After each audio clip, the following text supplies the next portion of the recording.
Good Friday evening, everybody, and welcome to the live stream on Andrew here. This is going to be a Toledo Walleye live stream, live score.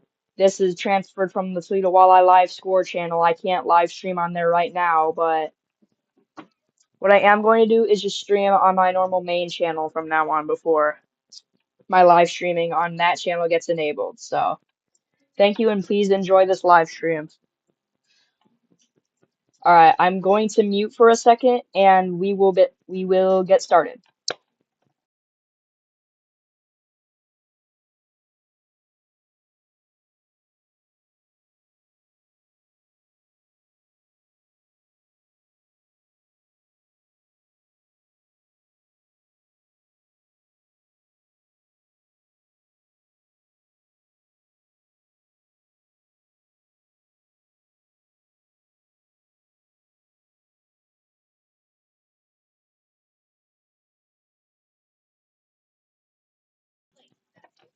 All right. First off, I have I am unmuted everybody. Now, I just want to give a special guest welcome to the live stream. My cousin Milo, known as King M Plays. All right. Yo, what's up? All right. Yo, what's up? Be quiet. Go. All right. I will unmute him in a second because he's talking to his little brother right now, but he will be back on in a second. So about this game, Milo, are you on?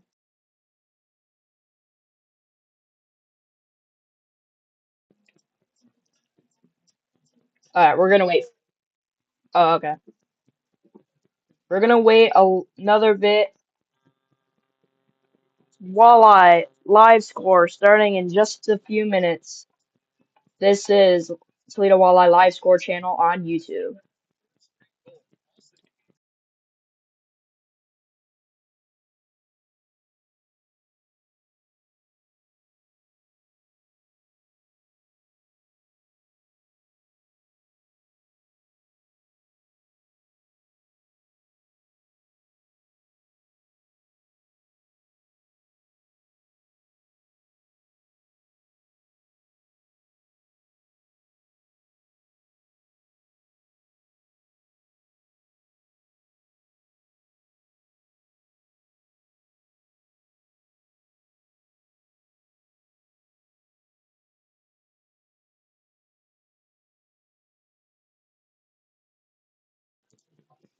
All right, welcome back. Me and King Milo will be ready to start this broadcast. We are gonna talk about the walleye in this pregame show, and Peter Lucky. yeah, it's pregame showtime, Milo. So when me and you went to that We win game, it tonight. so Milo, I Yeah, wanna that was crazy. Versus when the me Wheeling Nailers. yeah we went there against the Wheeling Nailers. They were losing to them pretty. We were losing to them pretty badly at first, but then we started to score. Your little brother Knox, he was really he he plugged his ears when the horn went off because it was very loud, but he really liked it though. He stared at me and was making a face like you um eat a sour candy. He was like holding in his laugh like that. I don't think you saw. Did you see him doing that? hmm Yeah. All right. What do you think about the walleye so far? Um, well, let's just say that they're a good team, I think. Of course, Riley McCord. Yeah. Um, we're back tonight. I think it'll be a good game. Yep, we are at home Pat tonight, Mike's so at Pat Pat Mickish. Pat Mike's at the head. Yeah, Pat Mike's. I don't know how to say that. We got Spike and Catrick over here. hmm Yeah, Spike and Catrick You'll are be ready for the when you're game. talking about I'm when pretty you're sure talking I'm about the not. walleye. You just wanna when you're talking about the walleye, you always want to say Huntington Center. We go. Yep, they are at home tonight at the Huntington Center in downtown Toledo, Ohio tonight.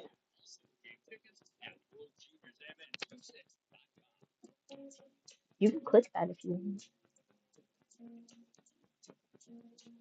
And well, the pregame show for the Walleye is about to start in a second on their live stream. I'm watching their live stream so that I can keep up with their Yeah, time. Hello? Miley, you're glitching right now. Say that again. I didn't say anything. Oh, okay. I thought you said something. You were like, "Ew." Nope. Okay, right now they're playing commercials. The live stream is on the Flow Sports. My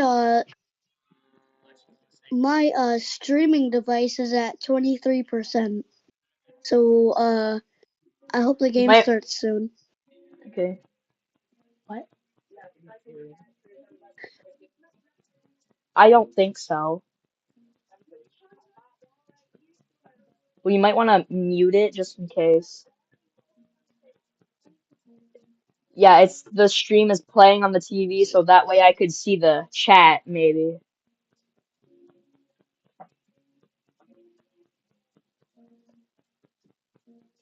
Is it muted? Hey, I want to play it on my TV.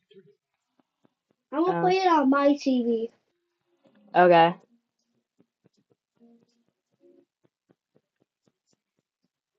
Oh, I okay. want, I want All to. right.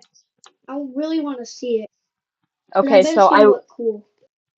so I will not be um talking to the chat because this is a live score channel and I don't want like haters of the walleye on here, so that way I don't have to argue.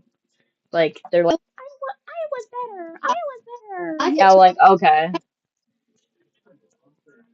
I'll talk to the chat. It's you can do fine whatever. because I love talking to chats. Just fun. All right, Milo's gonna look at the All right. chat for So us, so shout out to him for that.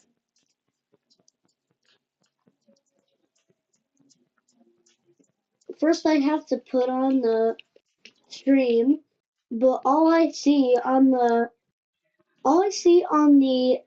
search results is Andrew Tate. That's all I see. Yeah, I feel like you, I feel like you could get more famous than him though. yeah. That would Andrew be for Tate's sure. a Andrew Tate's a really famous guy, but I'm surprised he copied my Yeah, first but name. Well, he was born before me, so I'm a teenager. So, yo, that's cool. oh, I hear your TV, Milo. You might want to turn it down What? so that way it doesn't. You might want to turn down your TV so that it doesn't echo.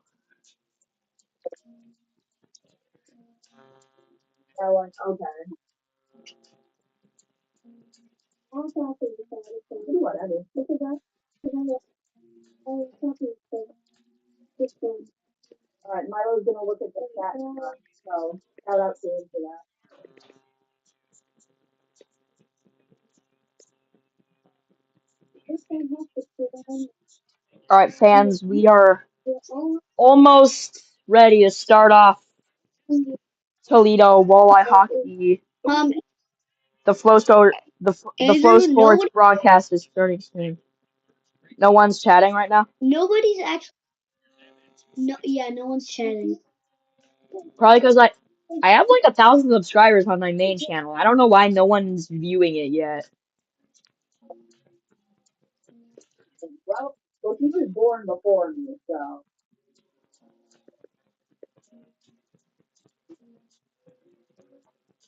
You might want to. Hey, Milo. Yeah, You might want to turn down your TV a little bit so that it doesn't like echo on my stream. that's what you already said. Well, yeah, I just want to make sure it doesn't echo because I still kind of hear your TV a little bit. Turn it down to like 9% or something. That is what I actually did. Oh, really? Wow, I predicted it. Make me Riley McCourt, please.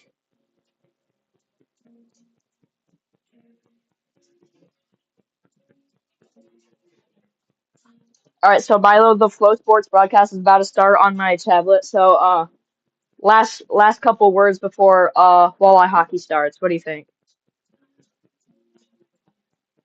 He's on hockey. Yeah, let's go T-Town hockey.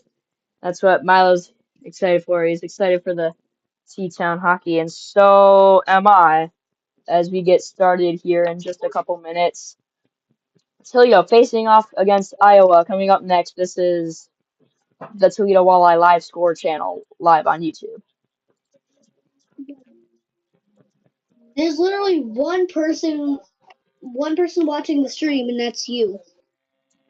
It's probably me because it's Oh, no, it's the TV in oh wait, Andrew, my Bam's living look, room. What? somebody just joined.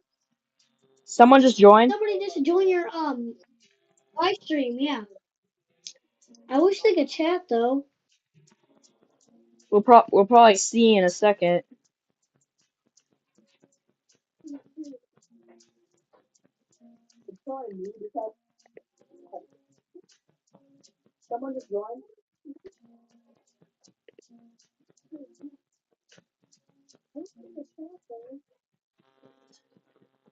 Okay, the broadcast started on the Slow Sports. I'm just waiting for the intro to play.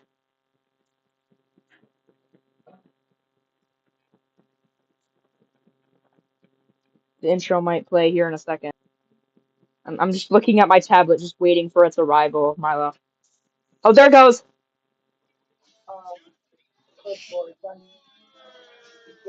Wait, can they see my camera? Or no? Here we go.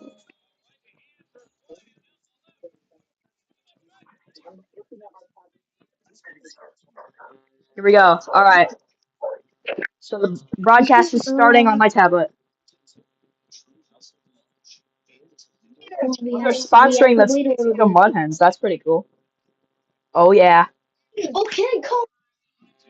All right, I have to get off for a second because I gotta eat dinner, but I'll come back when I'm done. All right, Okay. Milo. All right, everybody. Milo will be right back for the game in just a few moments here. He has to eat dinner for a little bit, so he'll be back in around like 10 minutes or something. So he'll be back on in like in a while. So right now they are still in pregame, so that's pretty good.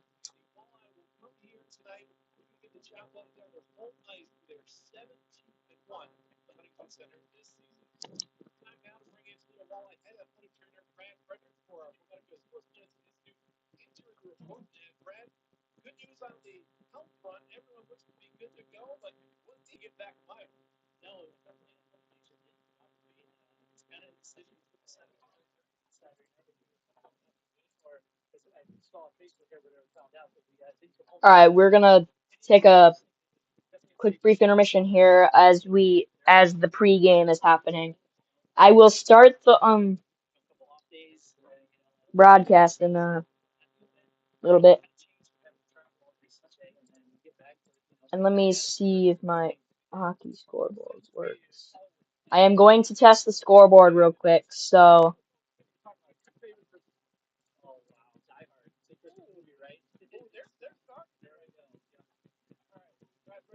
all right, let's see if it works.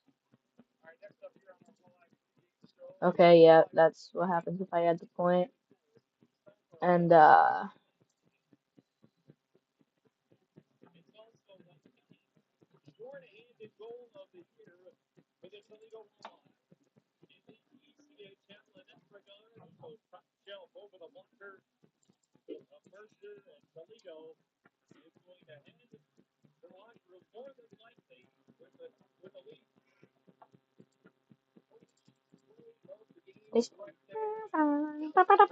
Alright, let's test the goal animation, see if it works.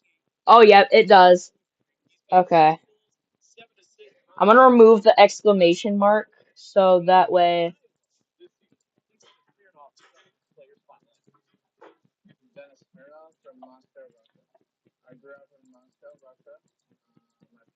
Let's see now. There we go. Exclamation mark is gone. Let me remove the point. There we go. So that's perfect. And also, look at this. Here's where I can change the match time and the penalties. The second period, third period, overtime, and shootout, which doesn't work.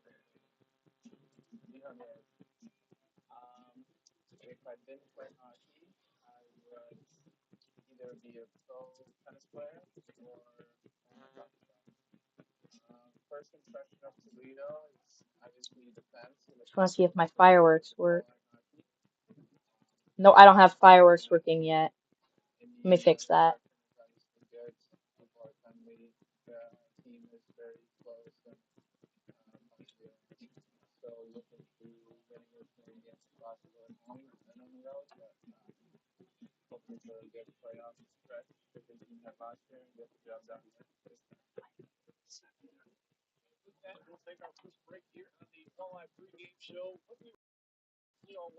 All right, we will be right back to start.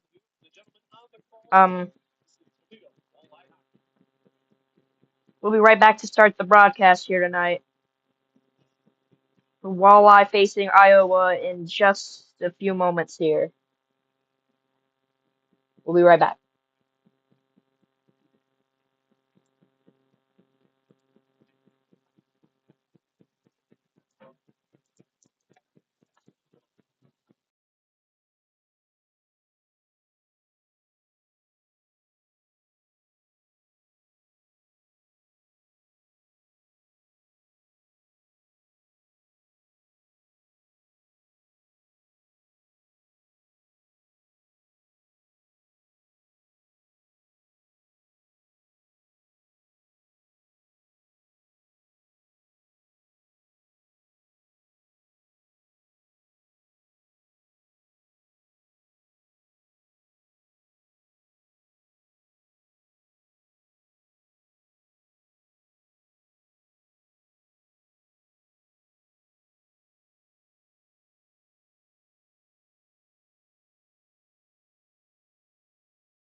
We are back, everyone, as the Walleye are just about to start here in a few minutes. Walleye and Iowa are about to start here in just a second. They're doing their pregame intro right now. Milo might be getting back here in a few minutes. It's gonna be probably gonna be a great stream here tonight on my channel. So hopefully there's viewers. Hopefully people subscribing. As a matter of fact, I'm gonna check the channel.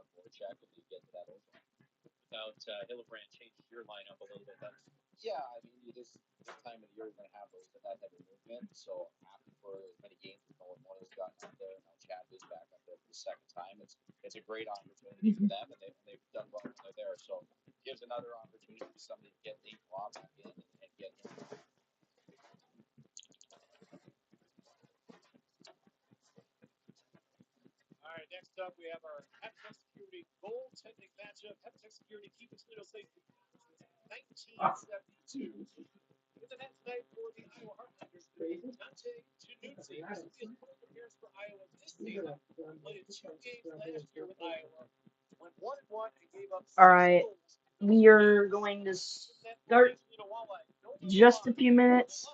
Right now, they are reviewing their goalies. Speaking of goalies, let's look at the goalie matchup they have. Toledo is having their goaltender Nolan Lalonde again, and Iowa's got a new goalie, Zero Everything. I didn't read his name in time, but it's a new goalie. So they haven't won any games, that goaltender. They haven't got any goaltender points or save percentage.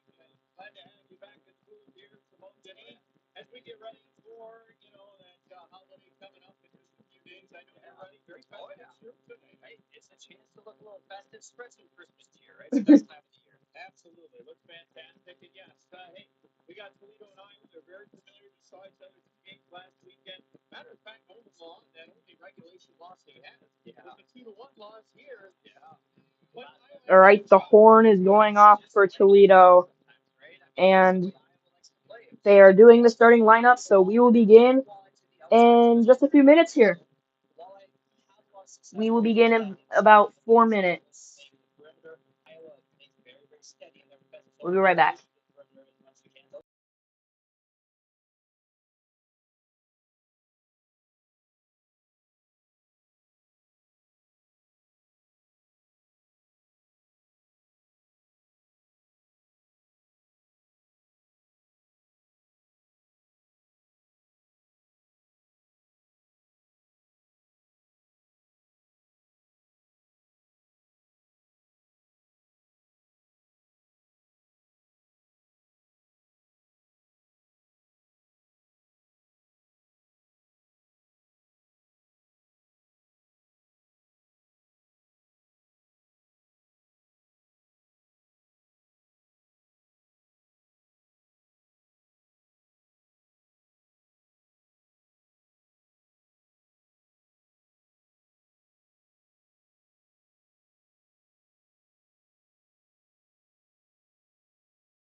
All right, everybody.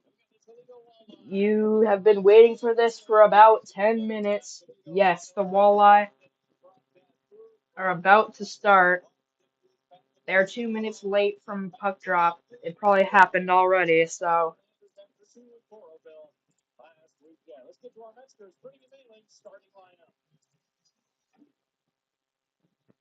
here we go. Sam Craggs is the first.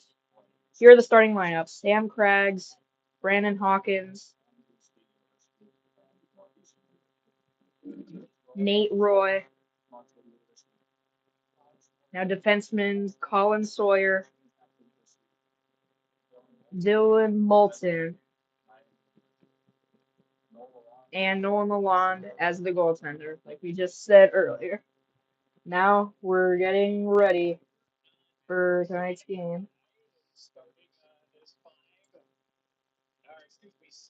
Here we go. Oh.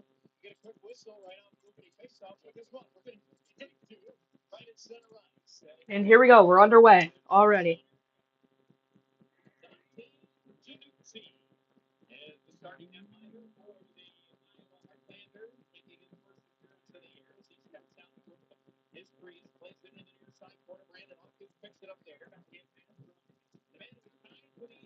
All right. Got the puck already, and they shot it, and it's saved. No, it went wide. Offside call.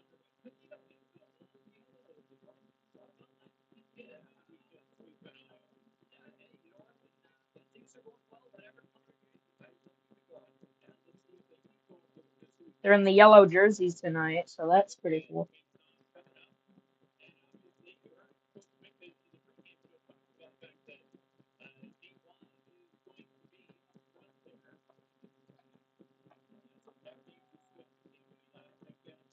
Oh, almost scored right there. Missed it just wide.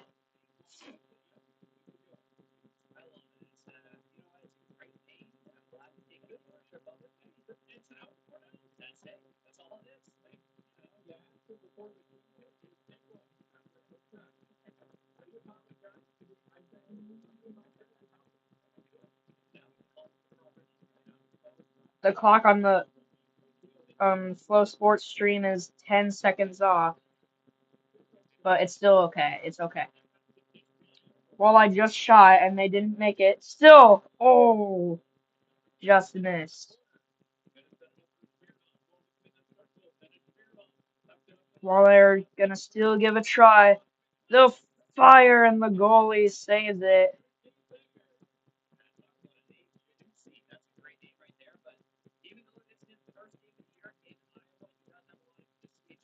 Uh-oh. And he got it, he scores!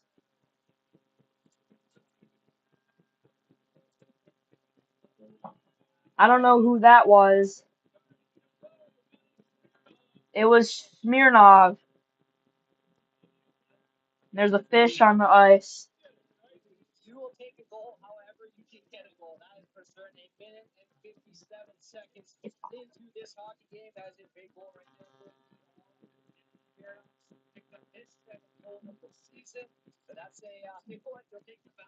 Early goal. 17:52 on the stream. It's 18:03. I didn't stop the clock in time.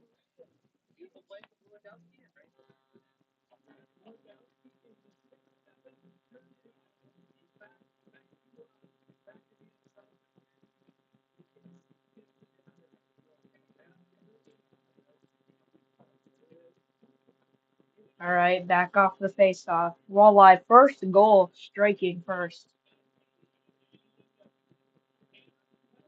Very early.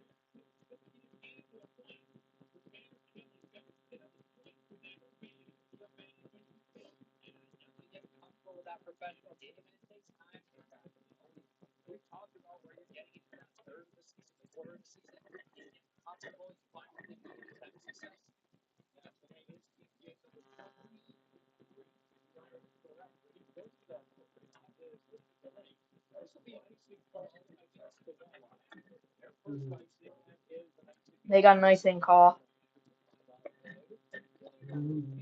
It was against the Toledo Walleye.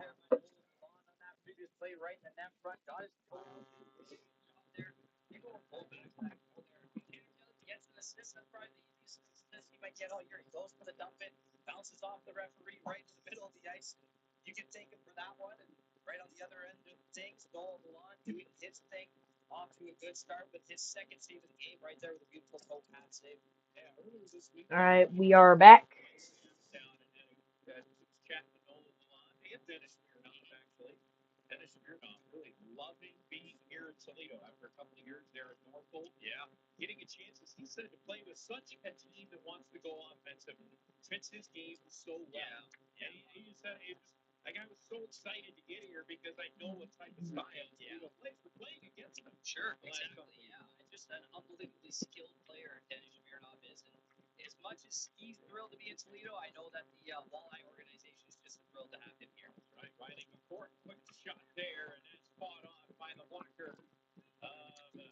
Walleye are. They still have the puck. They're in Iowa zone right now. McCourt. That looks like Keenan. McCourt. That that's Nick Andrews and Conlon Keenan. Here comes McCourt. McCourt looking for it. Shoots! And it looks like it was saved. It is. And Walleye are still. The play is still alive. Andrews. Here comes McCourt. Andrews got it again. He'll pass it back to McCourt. He'll shoot it, and it's blocked.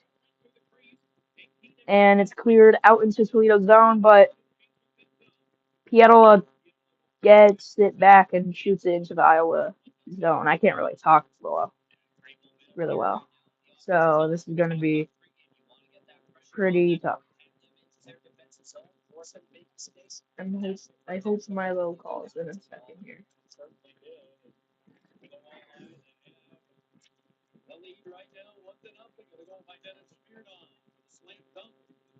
I don't feel like Milo's going to be able to make it to the call right now, but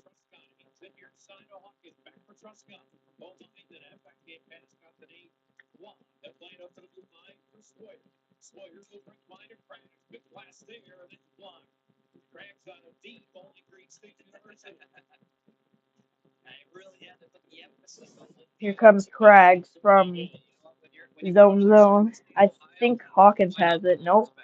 What's going on?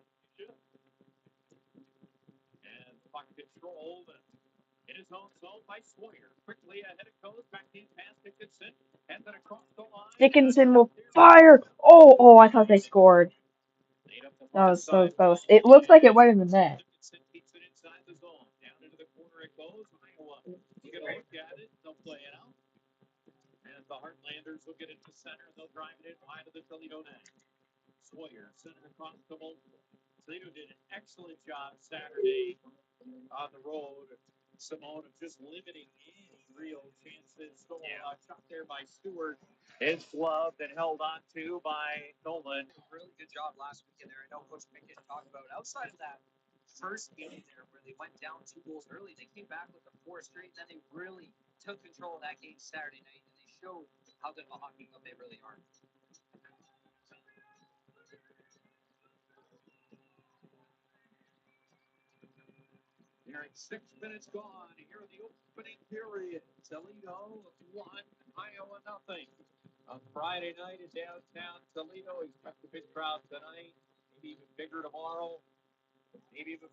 The clock is still down by a few seconds. I forgot to pause it, but it's alright.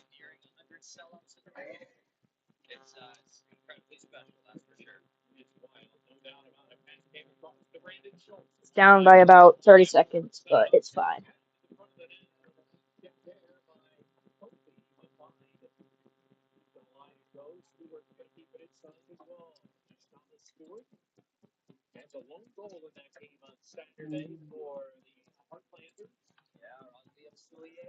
Alright, I'm gonna keep the clock at 13, exactly 13 minutes.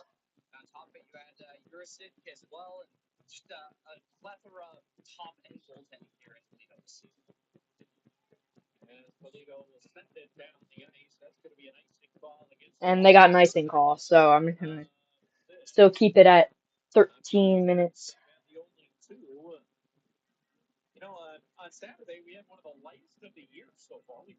13:09 in the first period, so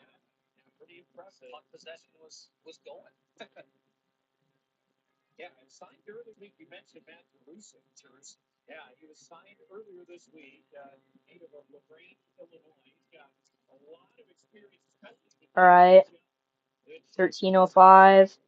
3, 2, 1. There we go. All right, there we go. We're officially synced to the actual time on the live stream. There we go. There we go.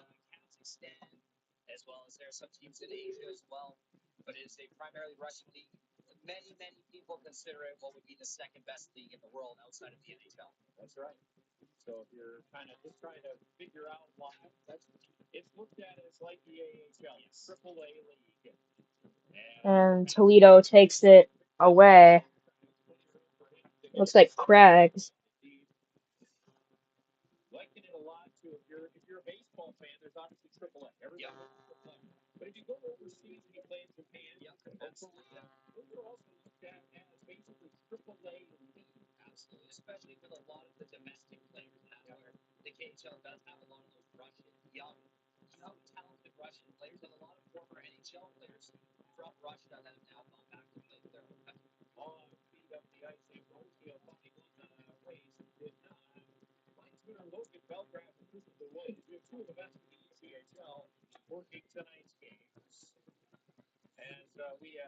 All right.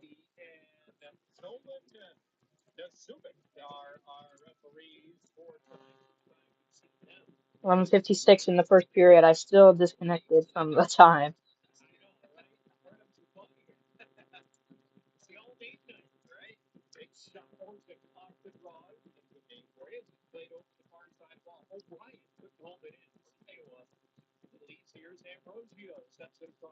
All right, Walleye have it in Iowa's zone. It's still 1-0 Toledo.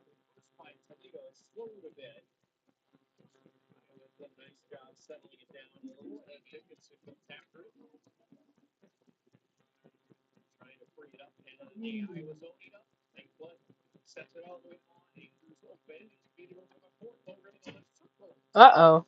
Whoa.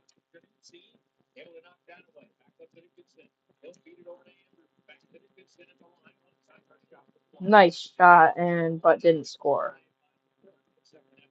Toledo still up 1-0.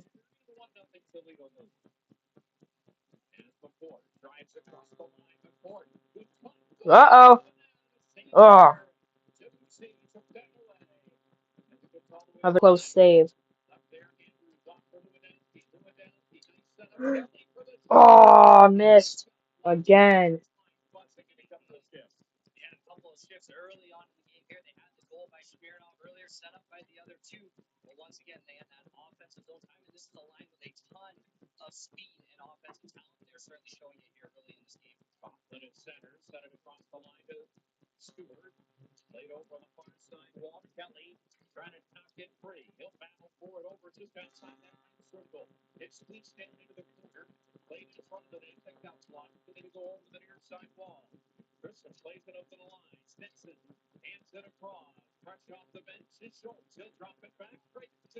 Walleye take it back.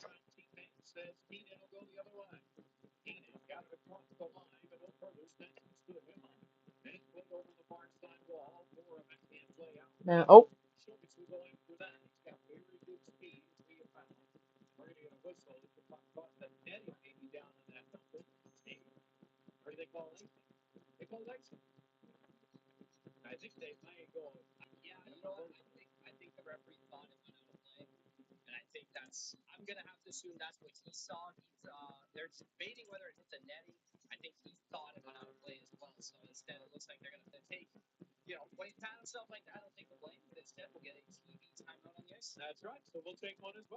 and they're gonna take a timeout. Toledo leads it 1-0.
All right, they're back at the face-off.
And they're taking another timeout.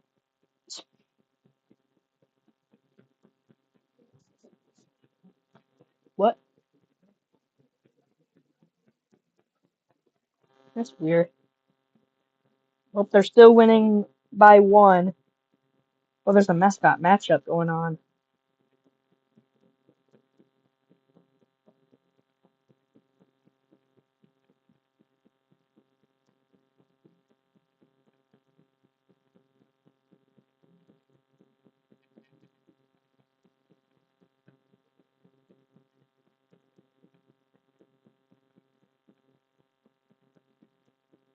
He said number one. Br Okay, and you. Oh my gosh, my tablet's at 67%. Oh, now it's at 68. Wow.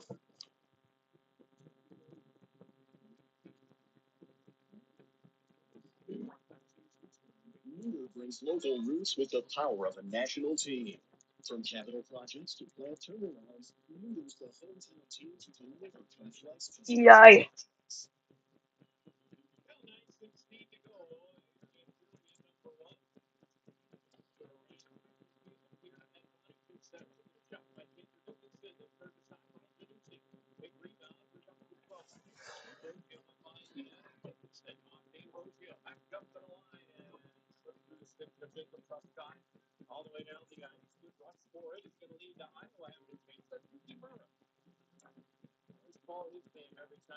Iowa has the puck now.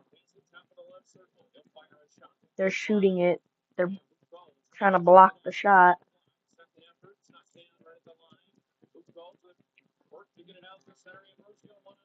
Ambrosio's trying to get it.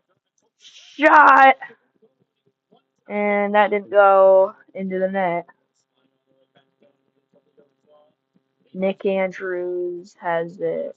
I think that's. I don't know who that is. I can't really see.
Uh-oh, fight going on.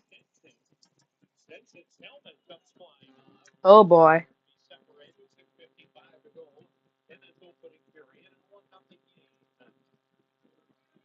Well, they're both going in the box. Probably, I don't know.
The Walleye have it.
And I'm gonna stop the clock for a second until it hits 4:50 because theirs is behind a little bit. So I'm gonna wait a little bit.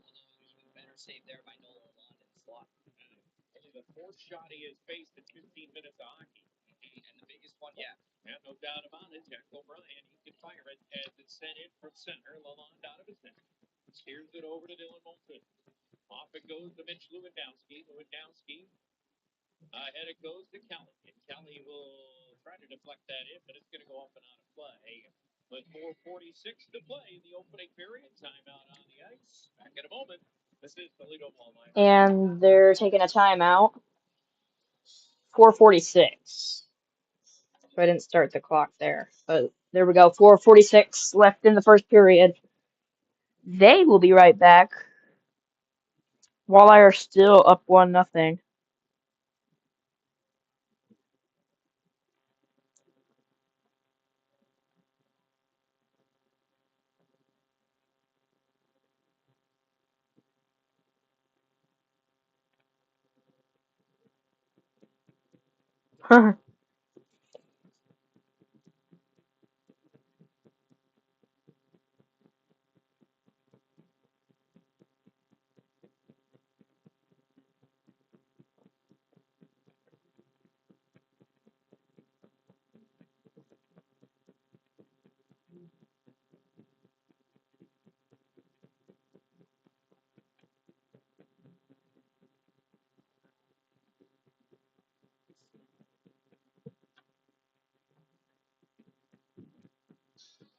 Toledo Walleye Hockey is brought to you by Autoowners Insurance.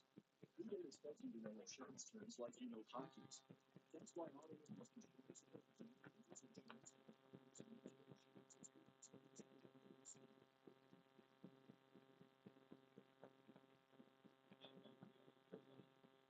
Doing a center ice face off.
They whistled something down and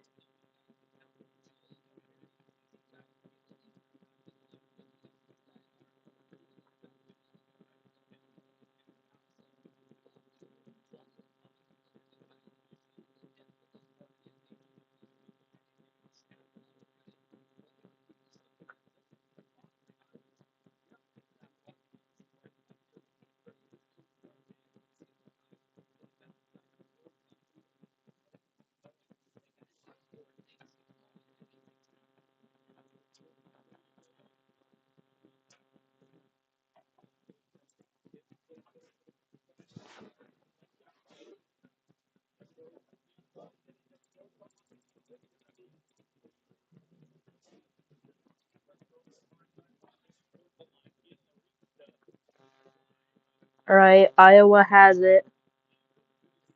And Toledo Hawkins is out. Hawkins is out on the ice. He's passing it back.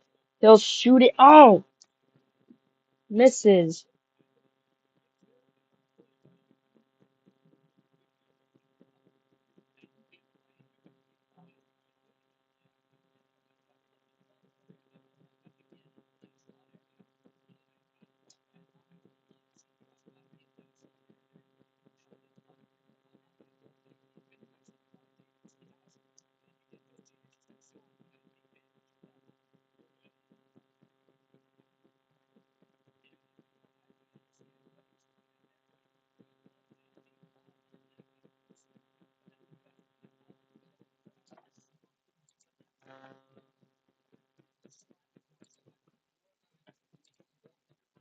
I'm way off. Jeez. I keep forgetting to stop the clock.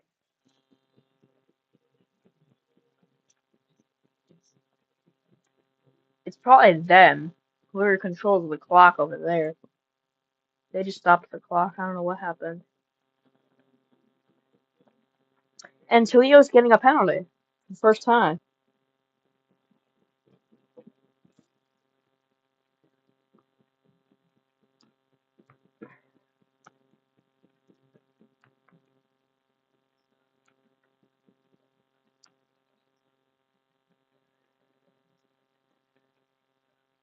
Oh, wow.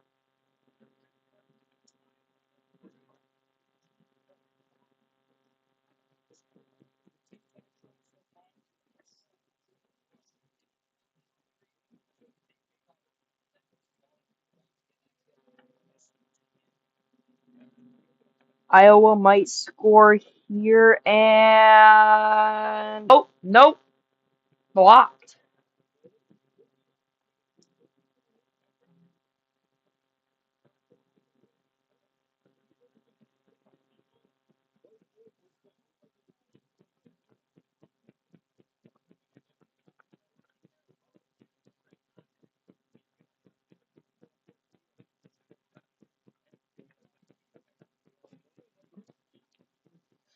There it goes. We will.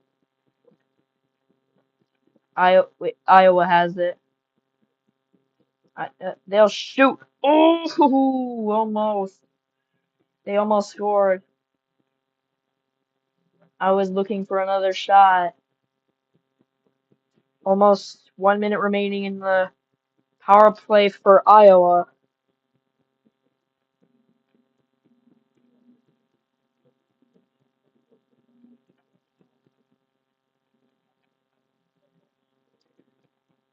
Iowa. Oh, Toledo has the puck. Here we go, and they're going down onto the ice, down in Iowa's zone, and he's gonna hold the puck. Iowa's going down. They're going to Walleye zone.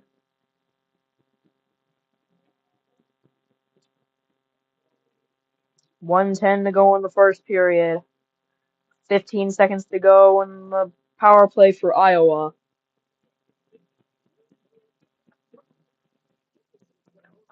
And we are under a minute to go. Walleye looking for a shorthanded goal with just 2 seconds to go and then missed. Iowa is going to send it back.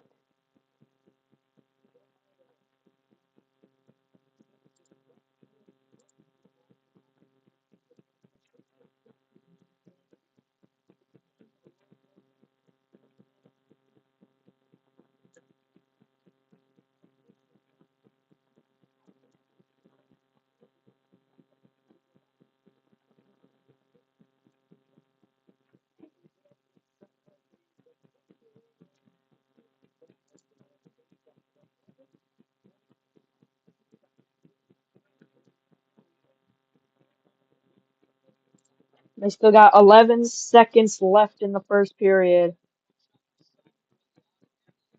Power play is over for Iowa. It's been over for quite a little bit.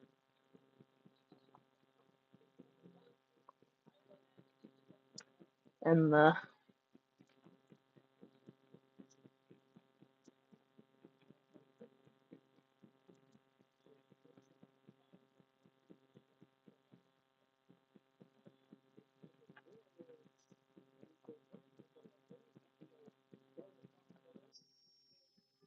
that will do it.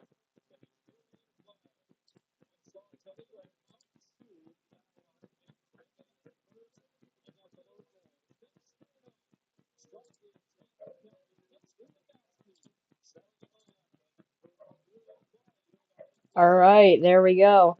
The score is 1-0 Toledo, and that will do it for the first period. We are in the first intermission. First inter First period complete on this stream. This has been going on for exactly 1 hour and 10 minutes.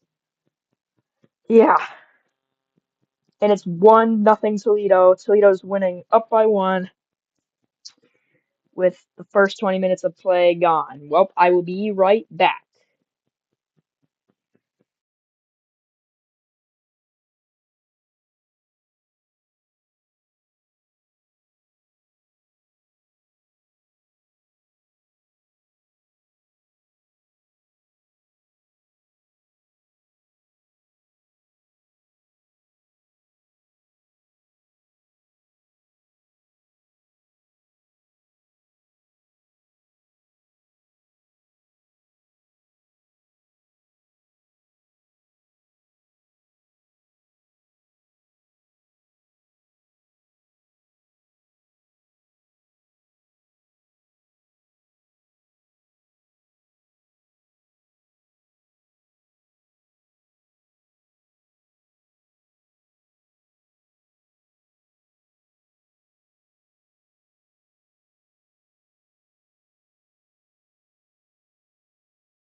Okay, everybody, we are back. The Walleye are still up 1-0. I am going to be using this score bug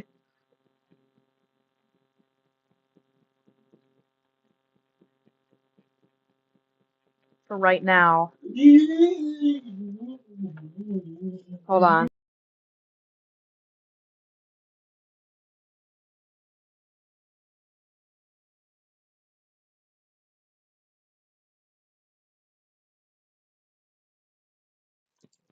Anyway, guys, I'm gonna use this. I'm gonna switch this to the second period. Here we go. Walleye and Heartlanders start right now. Again. This time in the second period.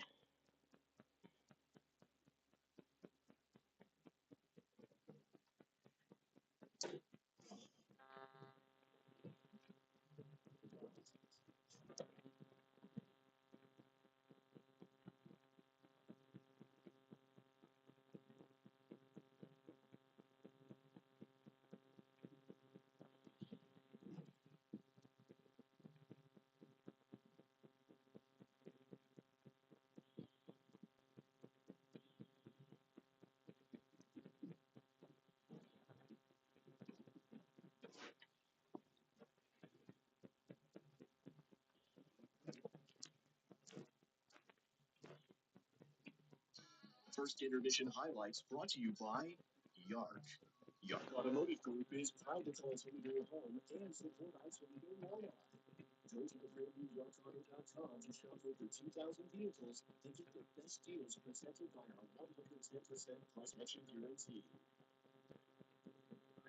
Here we go. Second period starting. Here we go.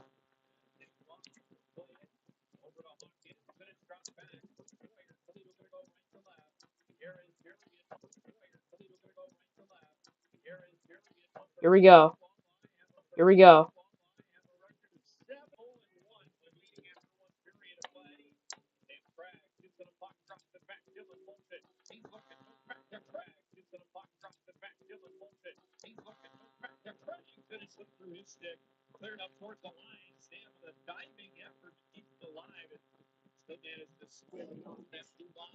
Walleye have the puck. Here we go.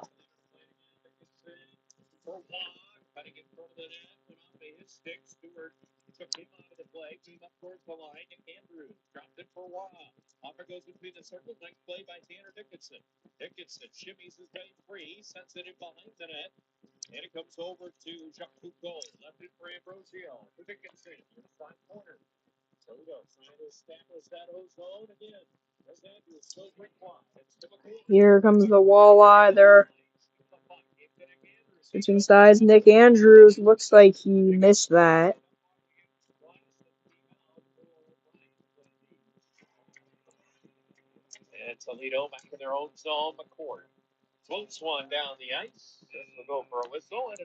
Icing on Toledo.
They look for the pass, which was a good look.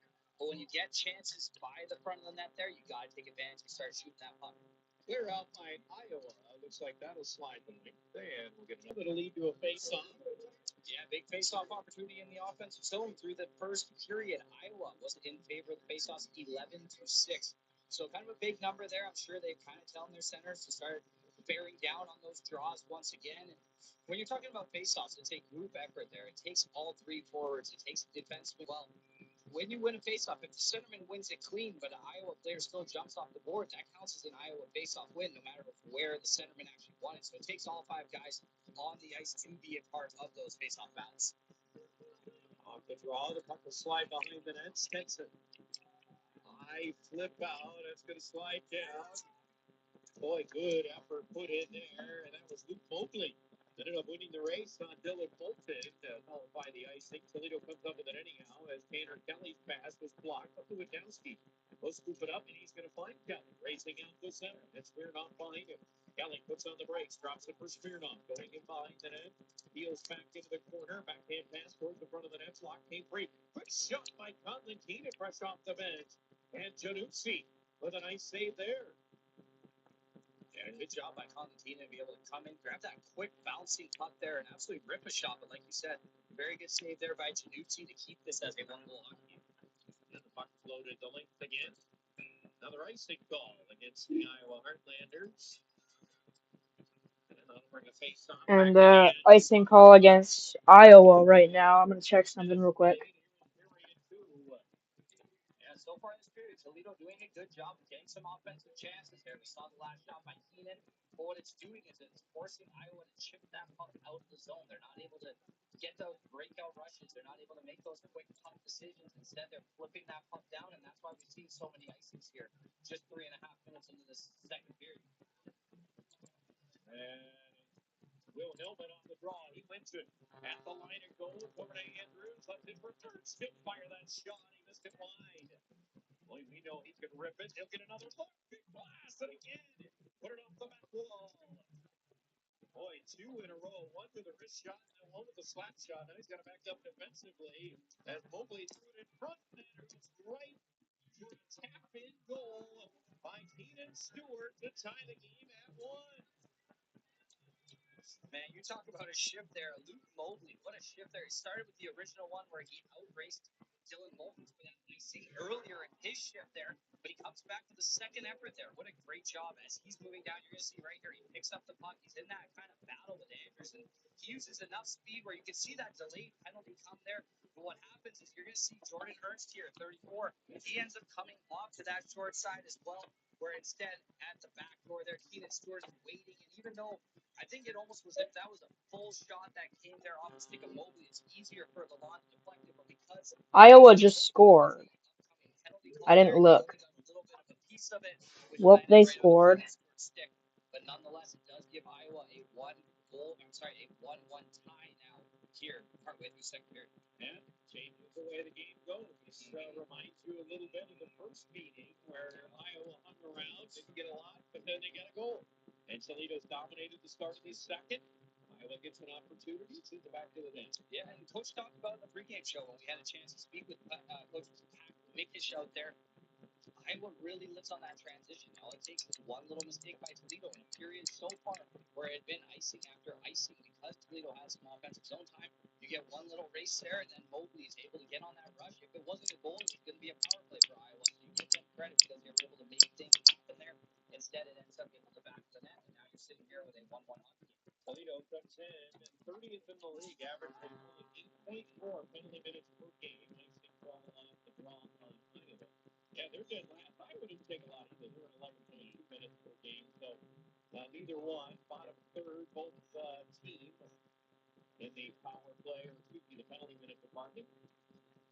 Yeah, both very disciplined teams, both very well coached. And you can see in the way both these teams play, they play hard, but they don't play recklessly. They definitely play with some care and with some intent every single time they have that puck, and they do a good job of making things happen. Face off will be to the right of Januzzi. And a couple of nice stops. Shots are now 11 and 10 in favor of Toledo. They'll get one here from the line. It goes wide. Off the stick of Collins Square. Off it goes to Dylan Moulton. Drops it down into the corner for Nate Vaughn. On the near side, Craggs. And it knocked away. It's Hawkins to play it down into the corner. McDermott set it up the near side. Vera had it and lost it. And McDermott will play it pretty wide and plenty of room for clear out for Iowa. They'll get it to the Toledo line. And it's back for Krabs. Toledo has it, The and line. Will chase after it. Goes down into the corner. It's some help from Hawkins. Hawkins peels away. Takes it up near the line. Enemy set up between the circles. Bolton a shot. And he lifted it high and wide. Boy, was he open between the circles. And we got a whistle as the net has come off behind Dante Giannucci. Yeah, it's going to lead to a no change for Iowa because the goaltender knocked it off on his own power there. But what a great looking play there. To a beautiful slot opportunity there from Dylan Moulton. You see, look at the little pass right there.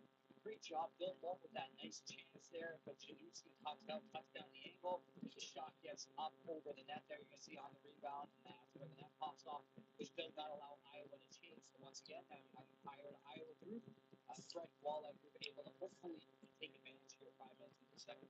Moulton had 3 goals last year. 12 games with a goal more. He's been looking for his first this year. Very strong, steady player, and great to see the young man. He's going to continue to get more and more experience as this year goes on, but a very valued piece of this defensive core. He does lead Toledo with a +9. Yeah. Leading in that regard for this Toledo Walleye group. Puck down into the near side corner of the Toledo zone. Iowa going on the attack. Stetson set it across. Got a shot by Sorensen for the blue line. It's blocked. Side point grip behind the net before battling in. Game free, Dickinson. Dickinson trying to one-hand it up the near side wall. Get an opportunity to play it. Just skates away with it. Sets up. Jump goal. Rolled it across the line. It goes right to Janucci. And he'll play I it up the do near not side have wall. very good Wi-Fi, so this stream might crash. Quickly to Lewandowski. Hands it off. Rochio with a shot. Janucci makes the save on that. Played up to Smirnov. Smirnov set it over to Pietila. Pietila has a man open. That's Truscott. Set it between the circles. Got tipped over to Lewandowski. He'll drop it. Quick shot by Kelly. And that was steered away by Janucci. Came over to the Shot by Toledo. He'll fire another one and save. Again, Dante Janucci. Look out. There's a fight. He's having a nice run. After giving up a goal early, a little extracurricular. Sock and Kelly chatting it up. Yeah, Janucci's done a very good job throughout this entire night so far. So even when you go back to the goal, it was really a goal he didn't have much of an opportunity on there where it bounced off the referee. Kind of give and go and went into the back of the net. But once again, now we get our first TV timeout of this second period. Yeah, 6:07 gone in the second. Tied at 1. This is Toledo Walleye Hockey. And they're having a timeout.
Toledo Walleye Hockey is brought to you by Local 33. Chief Metal Workers Local 33 and the Toledo Walleye are proud to team up to honor our hard-working members. This year, every worker's hard hat and every player's helmet will feature the other's logo, showing we go to work together. 13:53 to go here in the second period. I am not gonna commentate right now. I'll just hand you to Matt Melzak. Playing at the Huntington Center in the break.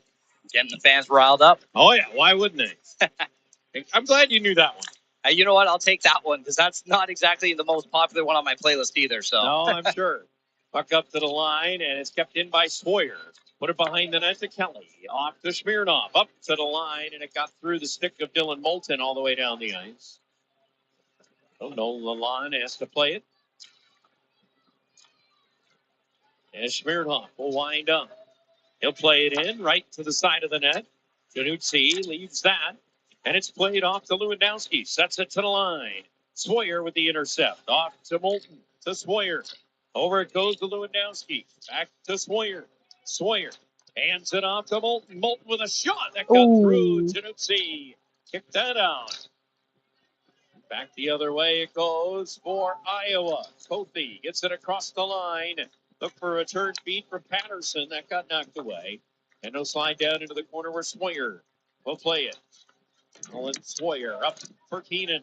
Backhanded it to the blue line. That's knocked down and kept alive there by Lord Anthony Grissom. And it goes free for a clear out by Will Hillman. Iowa will pick it up in the neutral zone. Yuki Murrah will play it deep.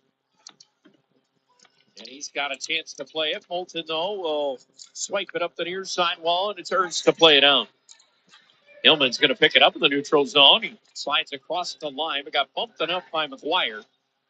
And it'll be played out the neutral ice. Coming across the line, it goes for Iowa. And a quick shot. Ooh, that went off of, I think it hit Lalonde, and then came out. I don't think it hit the crossbar, but boy, it looked like it. Yeah, just a weird angle there. We'll have to see. I mean, you know what? Lalonde just gave his crossbar a tap there, so maybe it did hit it and we didn't see it. But penalty call coming. Yeah. This is going to be against Iowa. That's going to be a holding call. Yep. Toledo's going to get their first look on the power play. Alexander Stinson is going to head to the box. So the Wendy's power play is going to come out for the Walleye. Yeah, Alexander Stenson is trying to argue that one, but that feels like a pretty easy call. We're going to see on the replay as that puck came over there. He gets that free hand loose. Here's the replay as we go back on the shot. Yeah, there you go, right on the inside of the crossbar, almost the L bar there, it looks like. Yeah, right on the corner of the crossbar and the post there. It's going to hit that L bar. And you know what? Lalonde will thank him on that one. But yeah, here's Stenson. You can see, I mean, that free hand comes off of the stick and you reach around the player and grab, they are going to call that more often than not. Now, here we go. The Toledo Walleye with their first power play opportunity of the night, 30.3%, and a great chance to try and take a lead in this hockey game, only halfway through the second. Here we go. Dickinson will take the draw in the left circle. Penalty call coming right off the faceoff. Going to go against Tanner Kelly. And that'll be the shortest power play, maybe in the history of power plays. 3 seconds for Toledo. So Iowa will get, after a 4-on-4, 3 seconds. This is where sometimes the power play percentage can be a little deceiving, right? You get a couple of these during the year. For sure. Where it's going to, it'll say 0 for 1, but when you have 3 seconds, and that's a tough one, you can see it's a bit of a stick battle there off the faceoff, but it looks like as McDermott comes into the faceoff circle right away, his feet get caught in between Tanner Kelly's stick. There's not really anything Tanner can do in that situation, but really let go of his stick. But at that point, McDermott is still falling. So now, like you said, 4-on-4 here for the next minute and 57 seconds. Off the draw, we'll go, as you mentioned, that 4-on-4. Sopp has control of the puck for Iowa. They got the faceoff win. Left for McDermott. Trying to go wide. Craig's watching him, keeping him all the way to the outside, up near the line. And it'll be handed off there. Opportunity cutting in front of the net, and it got rolled just wide. Truscott will get to it. His pass across, tipped up towards the line. Good check by Craig. They'll start it out for Toledo. Craig's has it. Truscott along with him, along with Hawkins. Late man, it is McCord. Scores! It's 2-1 Toledo, and they take the lead. Third goal on the air for Riley McCord. At 8:53, and Toledo's back in front. And goal number 3, point number 19 for Riley McCord on this season. You can add another assist to Mr. Brandon Hawkins on the Migos assist leaderboard there. A great play. You're going to see it starts with a hit by Sam Craigs, and he jumps in the rush right away. You're going to see Truscott makes a nice play over to Craigs, leaves it there for Brandon Hawkins. Look at this patience here as he sees Riley McCord. He beats his player up ice Riley McCord, such a skilled offensive talent there when he gets that puck into the slot. A beautiful shot over the left corner there. Celebrates with the fans, and even better, it gives the Walleye a 2-1 lead. Yeah, there you go. Riley McCord, who is now just 3 points away from you. Simone? Yep, great to see. I mean, that's a huge goal at this point in the There's game. Riley And one McCourt. step Milo, if closer you're to that watching this, to Riley the McCourt record books for scored. Mr. McCord. That's right. If Brandon Hawk gets one step closer, he's now 2 assists away from having 200 in a Toledo Walleye uniform. And then we'll put on the list how much closer he's getting to Mr. Birchback. Yeah, it's a matter of time with And the way then Mr. eventually Hawkins we'll plays. put Mr. Judson out there for him. As it's played Colin Sawyer. Left for Lewandowski. 4-on-4 hockey continuing. Another 35 seconds or so. As Smirnoff has it up near the line. Smirnoff will drop it over to Moulton and it pushes out to center. Oh, penalty call coming. Gonna be against Iowa. And Oh, yeah. Sawyer will hand it over to the You heard Heartlanders. that. And yep, looks like Ryan McGuire is going to be the guilty party here. He's heading to the box. Yeah, I think it's going to be a high stick call from what it looked like there. It looked like him and Ryan McGuire and Lewandowski were battling net front there. It appears when the high stick came up, it is going to be just a 2-minute call as it did not draw blood. But now a huge opportunity for the Walleye. They go ahead. You're going to see right there in front. And, yeah, I mean, the butt end of the stick comes right up in the face of Lewandowski and right in front of the official. It's a very easy call right there. But now the Walleye have an opportunity here, 4-on-3 for 25 seconds. It's not a ton of time, but it is enough time where you can set up and make something happen there. It's huge after you get that 4-on-4 Especially the goal. 4-on-3, right? Exactly. Right after you get the 4-on-4 goal to make it 2-1, now you get that 4-on-3 where you're going to have a ton of space out there, and it's going to be a chance for Brandon Hawkins there to maybe unleash his shot or at the very least draw penalty killers over to him to open up other guys. Off the draw, it'll be played by Hawkins. Up to the line to Smirnov.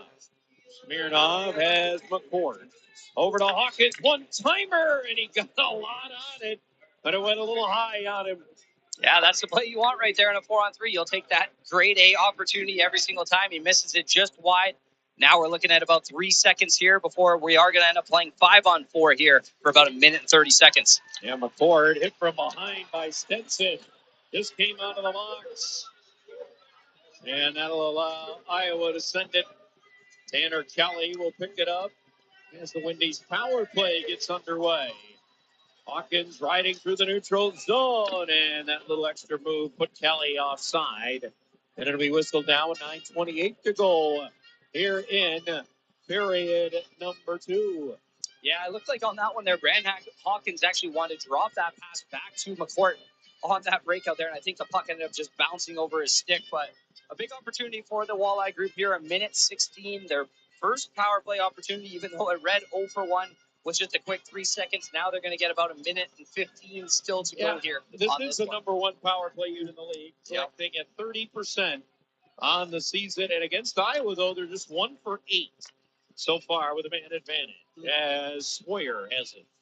Gives way to Lewandowski. Quickly to Craig. Yeah. 3-1. A one-time blast from Sam Craggs.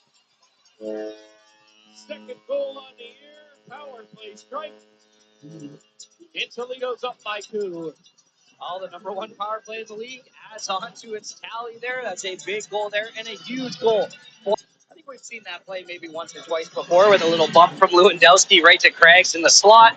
Absolutely rips in. Look at the screen there by Bucco. Right net front there. Takes away the eyes of Giannuzzi, and he doesn't allow him to see it there, but Craigs able to rip it over that glove there. And in a situation where you were 1-1 about 3 minutes ago in this hockey game, now you have a 2-goal lead, just under 10 minutes left in this second period. But a huge stretch of hockey there, and now all the momentum is on your side, and you got to continue to ride that wave. Yeah, 2 goals in less than 2 minutes for the Toledo Walleye.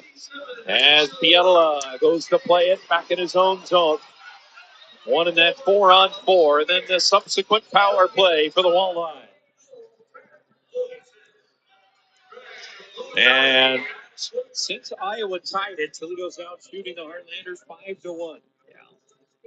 Yeah, they've carried the momentum. They drew the penalty earlier there. Even though it turned into They 4-4, just scored the a second Walleye ago. really strive in those periods there with the offensive talent they have. As the puck is thrown down to the Iowa zone, Will Hillman. Hillman holding it along the wall. Stinson holding him there.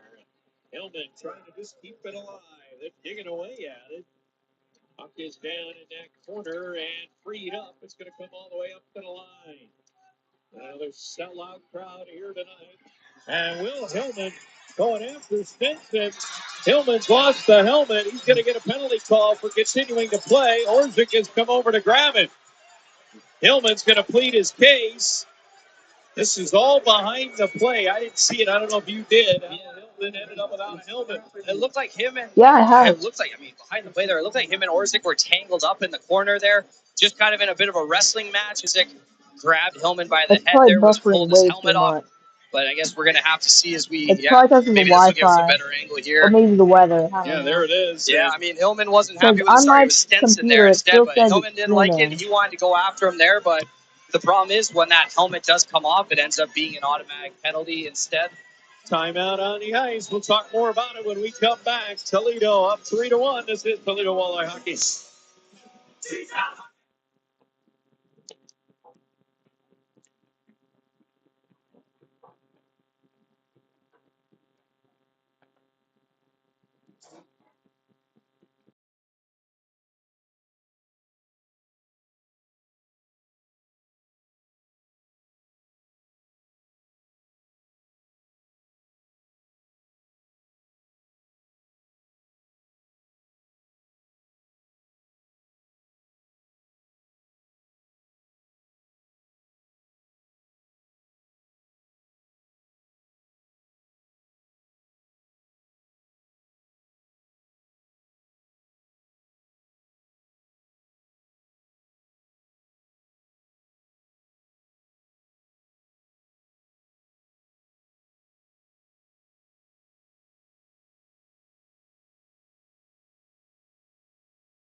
Toledo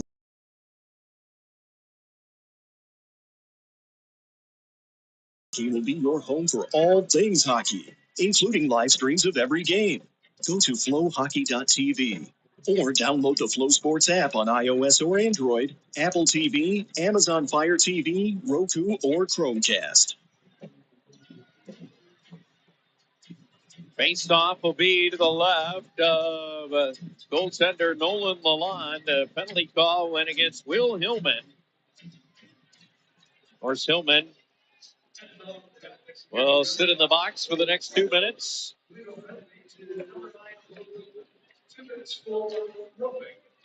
Roughing call went to Hillman.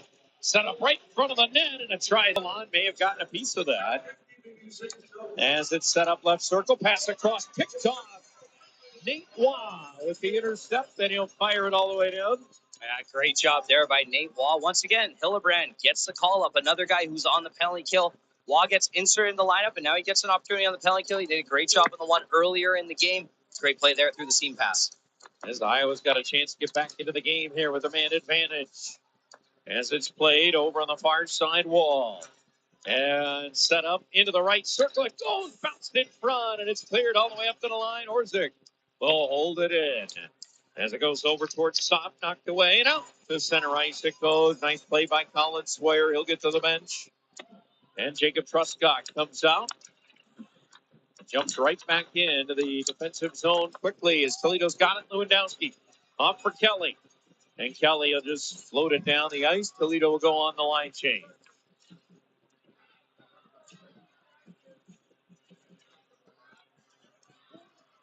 As Mira has it at center. His pass picked off by Nick Andrews. He'll fire at the length. Then 30 seconds to go in the power play time for Iowa. Great. 3-1 lead. Yeah, great job by this Walleye group throughout this entire penalty kill. Not allowing Iowa to set up here over this last minute. And they'll dump it in from center. Keenan. And it go off his stick. That could give Iowa a chance to set up. They will. Stenson set inside of the net. Picked off there by Truscott. And Jacob Truscott Hounded as he tried to get it out. It's turned over, and Sorensen's shot went high and wide. And that caught off the netting, so it's whistled down. 1 second remaining in the Will Hillman penalty. Yeah, good job behind the net there by Truscott. He's able to steal the puck from the Iowa defenders, but as he's moving that puck up ice, I think he didn't end up seeing the guy behind him there on the back check. Iowa doing a good job. Hound puck, Lalonde with a very good save right in the net front. We said this this penalty kill for the Toledo Walleye group going to go 2 for 2 here in 1 second, as Will Hillman will jump back on the ice and get back to that defensive zone. Here we go, with 6:03 remaining in period 2. Walleye back to full strength as Will Hillman will jump into the play.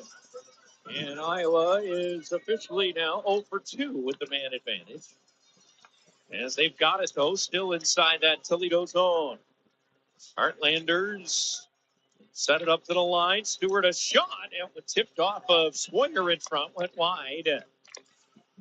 Coughlin trying to center it. That got blocked. Played over on the far side wall. Mobley got it up to the blue line. Quick shot there, blocked. And Moulton tried to put it right back towards the line. It's held in. Again, centered by Stinson. That's intercepted. It's going to go the other way. Dickinson sliding to neutral ice. Hands it off to Wah. Backhands it in behind the net. Dickinson wanted to cut in front. Mobley's there to take it to center ice. And Patterson plays it deep. Handed off by Nick Andrews. It'll go behind the net. Saucered over on the near side, and Hawkins long speed out to center. Wants Lewandowski. That'll get across the line. Going to be a delayed offside call. Toledo has to clear it. They do. And Smirnoff trying for. I think he tried to get out of the way more than the check. Set up near side. Schultz. Knocked right in front of that Toledo net. Went off the stick of Andrews. Patterson was loose in front. Puck never got there. Held in by Iowa as they send it in front, and it's gloved. And we're going to get a little extra. Late hit on Nick Andrews. He didn't like that from Matt Kothi. As we get a timeout on the ice. 4:29 to go in the second. Toledo 3, Iowa 1. This is Toledo Walleye Hockey.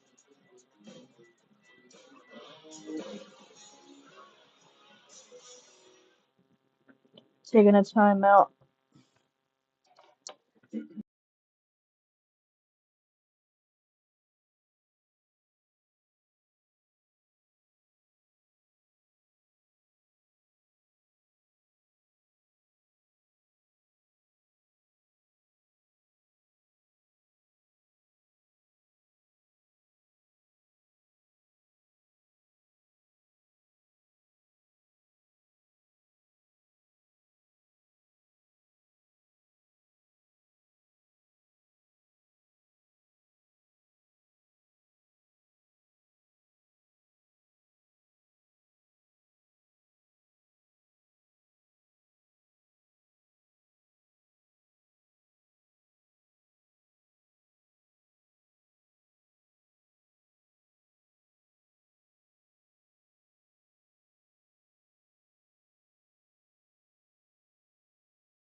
Nine, 3-7.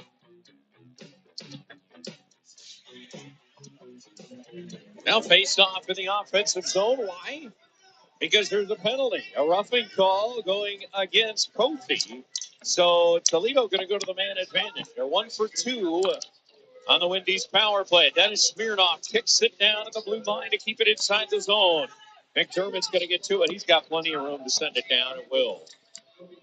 Out of his net was Lalonde, but he couldn't settle it down. Yuki Murrah short-handed has it. Trying to wrap it in front of the net. It went off of Lalonde all the way over to the far side wall. Toledo have a chance to set it back up. Here they go with Smirnoff. Smirnoff across the line. Handed it down into the corner. It's played on your side wall. McCourt's got to retreat to center. Minute 20 still to go in the man advantage. Toledo coming off a power play goal. They got a chance to take a stranglehold on this game, Simone. Big time here. This is a big opportunity here, especially with just a few minutes left in the second period. You really have a chance to take that 3-goal advantage and put a lot of pressure on Iowa. Hawkins has it. Left circle. Doesn't shoot it. He'll set it up McCourt. Big shot there. Coughlin went down. That one stung him. Play continues as McCourt's got it. Goes over to Hawkins. A one-timer. That got blocked. Coughlin's back up. He is definitely smarting. As it's McCourt at the line. Goes to Smirnoff. Right circle. Smirnoff to McCourt. To Hawkins. One-timer.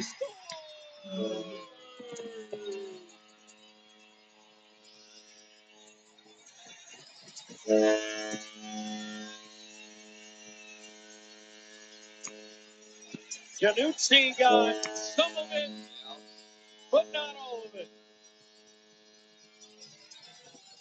No, leave it to Brandon Hawkins to overpower a goaltender with a slap shot right there. What an absolute rip. His 11th goal of the season, point number 33 on the year for him. A great job there. It started with the block there. I mean, give Liam Coughlin credit. He was an incredible block there on Riley McCourt. They're But probably what ends going to up win when happening is we go. because he's not able to move, you can expose that top player of the penalty kill. So what it does, it ends up leaving Brandon Hawkins They're a little winning more right open on now. that side. I'm sure Januzzi is going to want that one back there and have that through his glove. But instead, Brandon Hawkins overpowers him with the slap shot, his second point of the night, and a big goal. Like you said, putting a bit of a strangle. And a turnover. Ambrosio sets for Craggs. Coming across the line. Sam Craggs tried to go side of the net. He got hauled down. And it'll be turned back by Iowa. Stewart gets it across the line. Poke check there and a shot by Jerry Leon. His glove been held on to by goaltender Nolan Lalonde. Yeah, Lalonde's been a little quiet here. He hasn't had to face much. He's done a good job, makes the simple saves when needed. He's been doing whatever they've needed him to do. But I know you talked about a lot of those guys there with the 1 goal, 1 assist so far tonight. Your big players are your big players for a reason, and they're certainly showing it tonight here, giving the Walleye that 4-1 lead, just 2 minutes to the locker. I muted just because of copyright, guys, right? Lalonde's going to make another save. This time with a glove hand, and he'll hold on to that. Back to back in the power play regard for Toledo. They're 2 for 3 with a man advantage. The one time they didn't score was the 3-second power play. Yeah, especially on a night where you played Iowa now 4 times and you were coming into tonight just 1 for 8 on the power play for a team who is running at 30% this season. 2 for 3 tonight will certainly add to that, but you feel good about breaking down that Iowa power play or penalty kill. I'm sorry. 2 minutes left to go here in period number 2. Toledo with a 3-goal advantage as Stewart fires, and it's gloved by Lalonde at the side of the net. He's going to hold on to that one.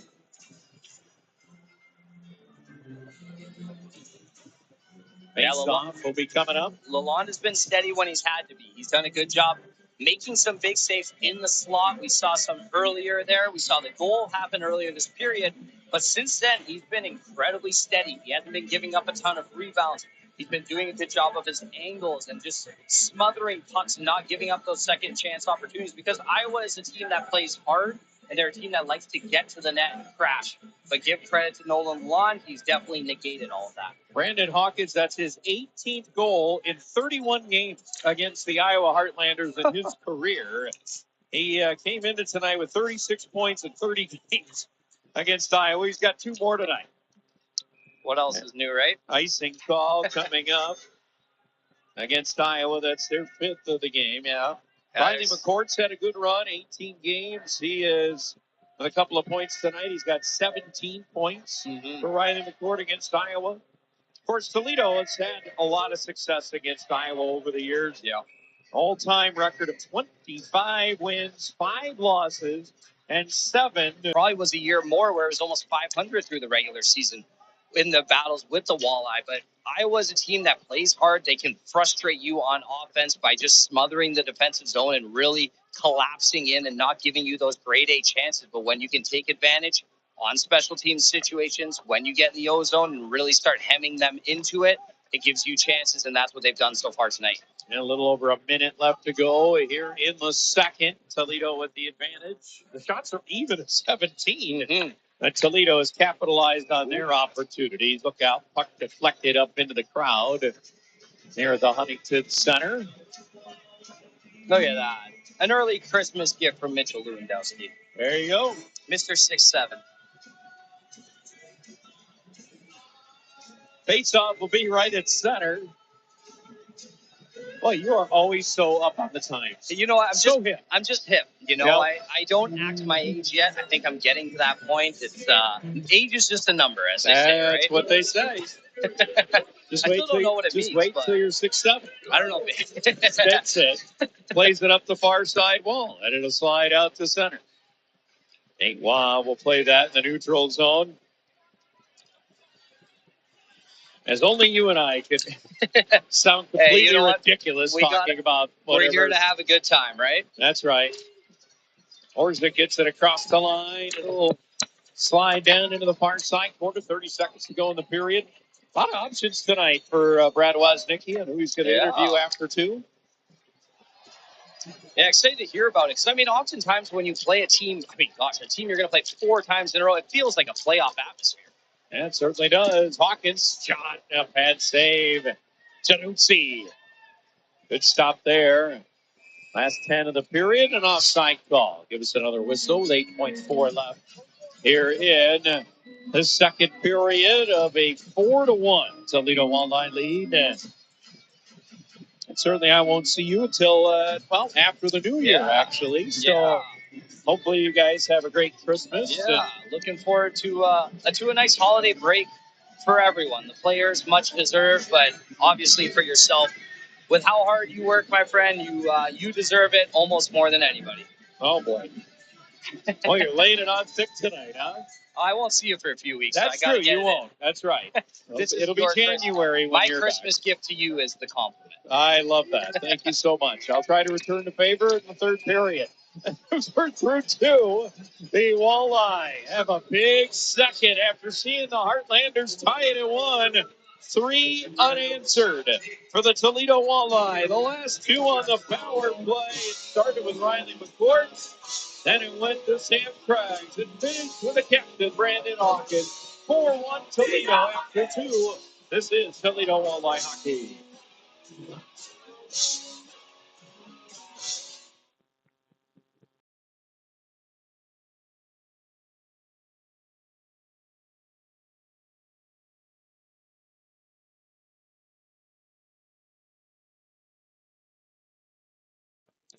It is the second intermission, so we're headed into the third period. And I will be right back in about 18 minutes, because that's how long the intermissions are, 18 minutes. So I'll be right back.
song as we talk about what was really what ended up being a great second period for the Toledo Walleye. It didn't start that way, but certainly finished that way. Yeah, it kind of started off a little stagnant. I think both sides were kind of feeling themselves out over the first 8 minutes, realistically, when you're looking at it. And then once that special team started kicking, Toledo gets the power play. It only lasts 3 seconds, but then when you get that 4-on-4, you open up the ice a little bit. Toledo has the skill and the patience, the poise to be able to make things happen and possess that puck. I mean, a great play there. It starts with Sam Craigs with the check. Brandon Hawkins makes a beautiful play to Riley McCourt. Great shot on his part. He had the patience to wait out the goaltender and gets it right over his shoulder. That really started kickstarting it, and then once again, you get that power play right after, again, in a 4-on-3 situation.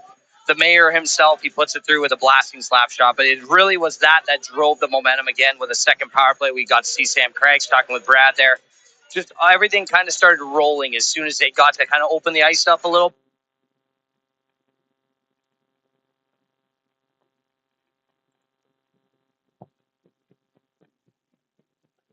Special teams. Let's go ahead and look at the highlights there from period number 2. And you know what? When we see it, here's Iowa right away. Great play. Luke Mobley, he was really the catalyst of that. Got the puck in front and ends up going to the back of the net. Yeah, Keenan Stewart able to come up there and get that rebound goal, but it was a great shift by Mobley there. He wins a number of battles there, and then he leads to that goal. But here's the goal we're talking about here. 4-on-4. Look at this patience by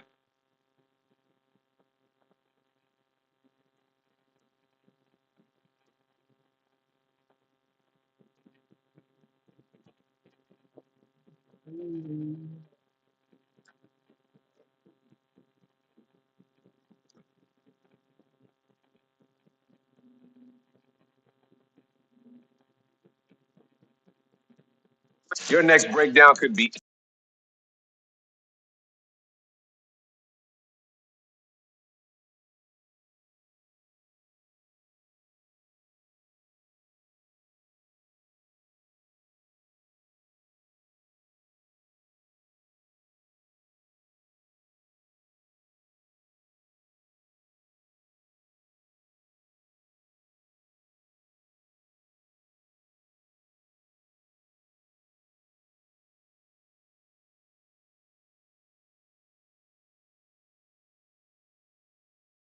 They have the 3-goal advantage right now. How would you play this here in the third? I think you keep playing your style of game right now because you're having success. Even when it's 5-on-5 right now, you're not really giving up those grade A chances to Iowa, and that's what you want to keep this game at.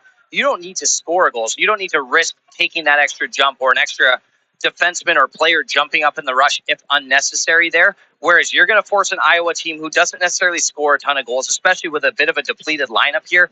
They're going to have to take risks. So you as a Toledo group, you're going to be able to take advantage of some of the mistakes that may come from those plays, especially on that transition offense. But you don't want to allow them to get back into the game without having to earn it. Don't make those mistakes. Don't turn the puck over. Don't play too cute. Just don't allow them to get back into the game without making plays to get back into the game. Well, the same 2 teams are tomorrow. So you are trying to set something up for tomorrow as well. And we'll see how that goes when we get out here tomorrow night. Stay with us. We'll have the third period for you coming up in just a few moments. Another sellout crowd here in the Huntington Center. We'll talk about that. We're in the third. 4-1 Toledo. This is Walleye Hockey.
Toledo Walleye Hockey is brought to you by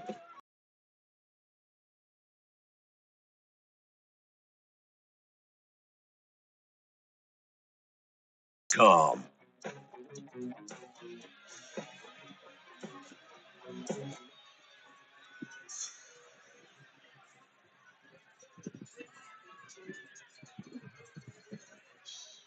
And we are back here at the Huntington Center, downtown Toledo, the Walleye and the Iowa Heartlanders. It's 4-1 in favor of Toledo as we go to the third period. And the Walleye, they have been really good in this spot, 10-0-2 and leading after 2 periods of play. Iowa, though, they are 2-10-1 and trailing after 2. So 3 out of 13 times they've gotten at least a point when they've trailed. And we'll see how this early part of the third period goes. Remember, same 2 teams tomorrow night. McDermott, a shot from the blue line. That's fought off and cleared out by the Toledo Walleye. It's going to slide the length, and we'll get an icing call going against Toledo here. Early third, just 27 seconds in. Yeah, Iowa, a team that's not afraid to play hard. Like you said, they aren't always going to play overly pretty hockey, but they play a very hard game, and they're going to make it difficult on this Walleye group. Meanwhile, the Toledo Walleye have done a good job here. They've given themselves that 3-goal lead. It's that extra goal cushion that makes you feel a little bit better about it, where if you do give up one, you're not in a 1-goal hockey game. You still have that 2-goal advantage. So you got to stick to your system here, make the simple plays, and drown down that clock as quick as you can. Chuck Weber is their head coach. His teams are known for playing hard all the way throughout. As Hillman gets it to center ice. And Brett Bowling on that assistant coaching staff over there. Great Iowa. to see. Yeah, great to see Bo back here in Toledo and having the success that he's had after a great playing career, including some time here with the Walleye, but now doing a great job in the coaching ranks. Yeah, he certainly is. He is on that bench. Manning on the forward side of the bench for Iowa. Brett Bowling, a couple of seasons here in Toledo. As it's carried out to center ice, Ambrosio got it across the line, but no further. Schultz will hold it there. Brandon Schultz, part of that Toledo team that made that run to the finals against Florida. Back when hockey got re-fired up in Toledo after the pandemic, as the puck pops in the air, and like a center fielder, Nolan Milan would love it. There's a look at Brett Bowling. Look at that. Great to see him back here in the Huntington Center. Got to chat with him earlier in the season when they were here for the first time. And his first time being back in Toledo, he was excited to be back here, see all the familiar faces. And I think that's what's so special about when you get a chance as a former player to come back here, whether you live here like myself now or guys who just come back every once in a while. You just get to see all the familiar faces from the staff around the arena to the front office staff, and everything is just what makes this place so special. And great to see the success that Brett Bowling is having. Yeah, I heard through the grapevine when they got in last night, he made sure their staff went to a pretty good place to eat around here. Nice. You can count on him for Instead that. of just staying downtown, Yeah. he had a spot. Took him out to Perry's, I believe. Nice. Very nice. Yep. You can, Brett knows his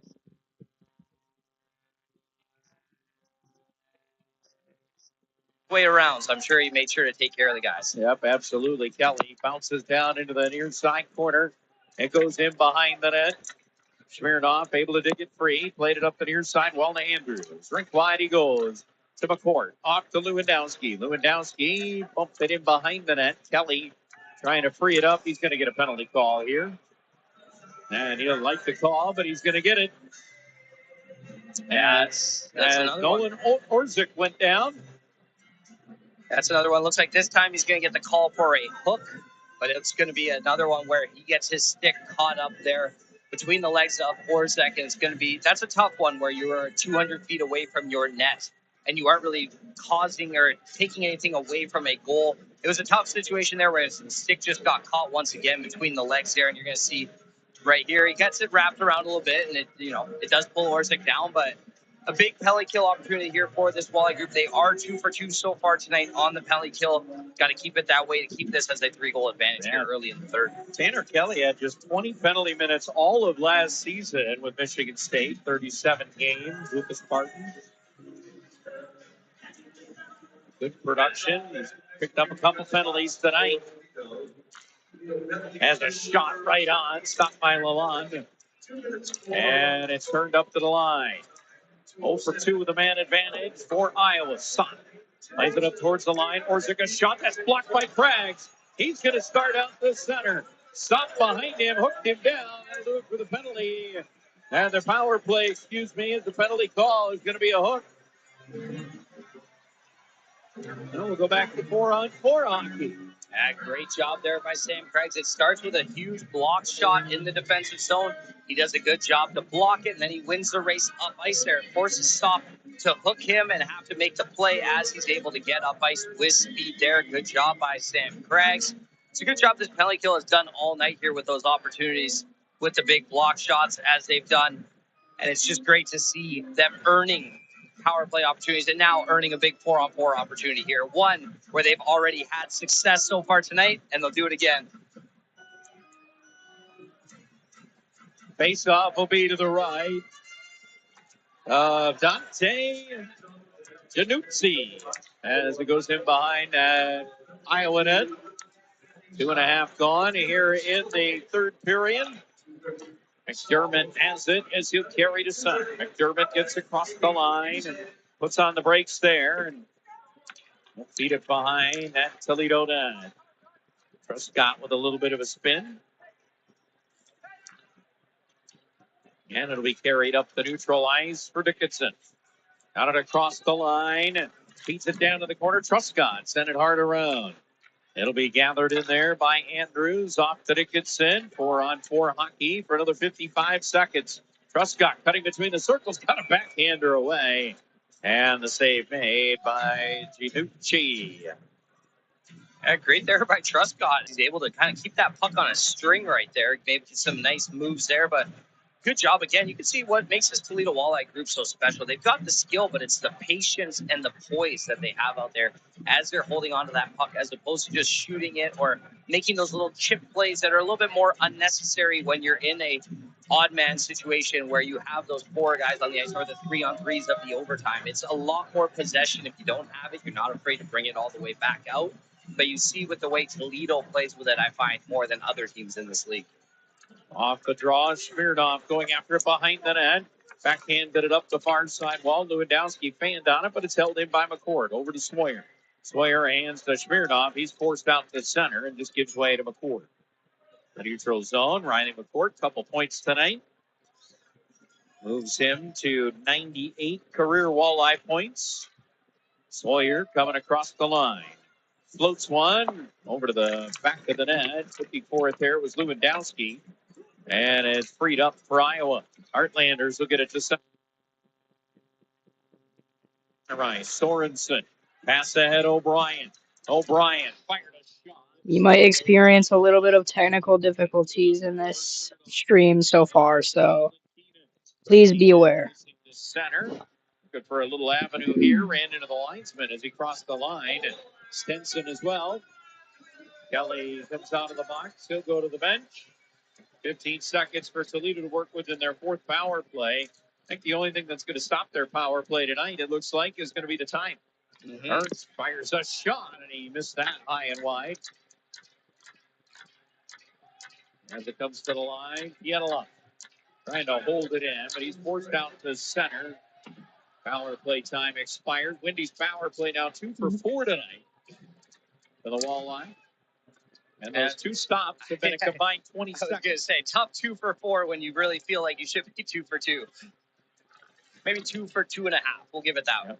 And I guess that's why you go off of percentages, right? Yeah, for sure. Because every team has that over the course of the year. Stop. Left circle shot. That deflects wide. 5 minutes gone here in the third. And Toledo with the advantage. 4-1. Longer they keep this 4-1. Yeah. Easier the game becomes. Yeah, doing a good job through this first 5 minutes of the period, just kind of draining the clock out. And special teams battles, of course, are important, and they did a good job on the penalty kill, or to the point where they earned a 4-on-4. But now we are back at 5-on-5 play. Just got to keep things going. As Aitwa got it across the line. Mobley will play and then lost it. Hawkins came in, knocked it away from him. Going behind the net was Dickinson. Watt going over to the far side wall. Battles there with McDermott. And it's sliced back where Iowa will take it. They've got it to Stewart. Coming to center ice. Puck gets across the line. Mobley put it in behind the net. Grabbed there by McCourt. Set it across Hawkins. Nice pass ahead. Dickinson with speed. Up the far side wall. Tanner Dickinson. Side steps a check. Nifty move as going down to the ice with Stenson as he hit air. And it's Ambrosio backing it up. Hit it hard at least. Yeah, he did. Took him to the ice. Dickinson hands it off Ambrosio. Got across the line. Opens the hips up, goes behind the net, comes out in front for a shot, and a save there by Januzzi. As it's played by Ambrosio again. Right circle, drops it off Dickinson. He'll fire a shot, and then hit a leg in front. Dickinson trying to keep it alive. It does slide to center before he's knocked down. And Toledo will go on a line change. Handled by Iowa as they get it to center ice. Denoye gets it across the line, but Toledo will turn it right back down into the Iowa zone. That's going to be whistled, icing the call. As we approach 7 minutes gone here in period 3. On a Friday night that has seen us pick up another sellout crowd. Page figure tonight of 7,909. So Toledo came in second best in the league in average attendance, although they're the only team in the league averaging over 100% capacity. It's unbelievable. And I mean, one more opportunity here before Christmas break for the Walleye players. Tomorrow night here, once again, like you said, against the Iowa Heartlanders. And I'm more than sure that tickets are very, very few and far between remaining for that game tomorrow night. Yep, you're going standing room. That's for sure. Shot off the draw. Good chance for Schultz. Denied. Puck went down in the corner. Brandon Schultz trying to weave out in front. Lost it. It's over on the far side wall. Pietila. Got it over Lewandowski. Back for Pietila. Iowa actually with a shot advantage right now. 21-20 for the game. And get it up to center ice through the Walleye. Going left to right. Turned over in the neutral zone though. Sop coming back across. He'll float one to Schultz. Got a shot away. That's blocked by traffic in front. Was in behind the net. Looking for the centering pass there. Was McGuire, and it's flipped out. Iowa has to back up to play. We approach 8 minutes. Gone here in the third. At center ice, it's Ernst. Handed it off for Keenan. Keenan back for Ernst, going to the front of the net. Puck went right to the side of the gate. Keenan threw it right into the goal mouth. And that got knocked away by Janucci. At the line, a big cruise. That's just went wide of the net. And it's back to center where it's picked up by McCourt. Oh, out of Keenan. Yeah. We got a penalty call coming. That's going to be a high stick on McCourt, it looked like. Yeah, as we get a whistle, guys, we'll check the penalty call when we come back. Toledo up 4-1. This is Toledo Walleye Hockey.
Toledo Walleye Hockey is brought to you by Purple Lawn.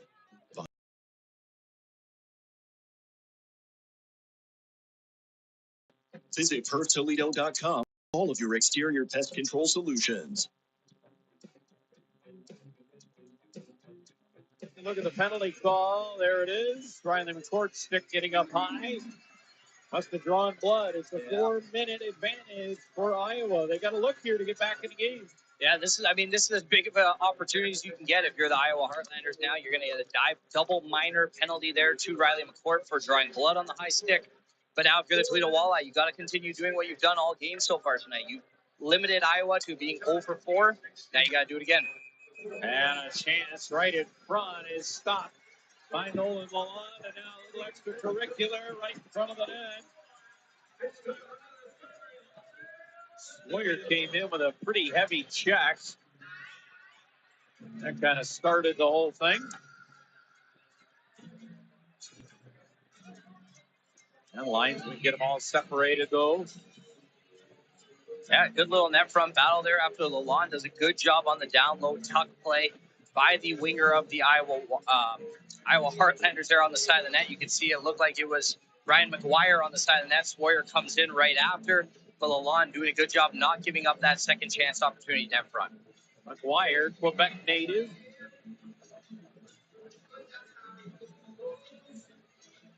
From a city with 4 names, so I'm just going to go ahead and say, hey, the Quebec native.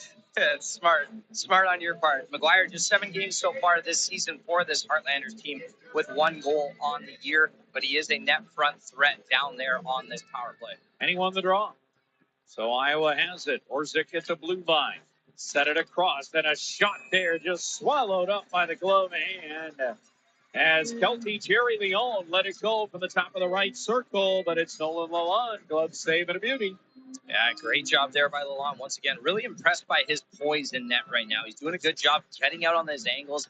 You can see right where he's at there. He's right around the edge of the blue paint there, but what he's not doing is getting too overly aggressive to the point where rebounds are bouncing out into his net front territory in his slot area. So what he's doing is just swallowing up those pucks and not allowing that second chance opportunity. Off the draw, it'll held by Iowa. They've got it. Another shot. Rebound, they score. And it's McGuire right in front. Buries the rebound and a power play goal for the Heartlanders.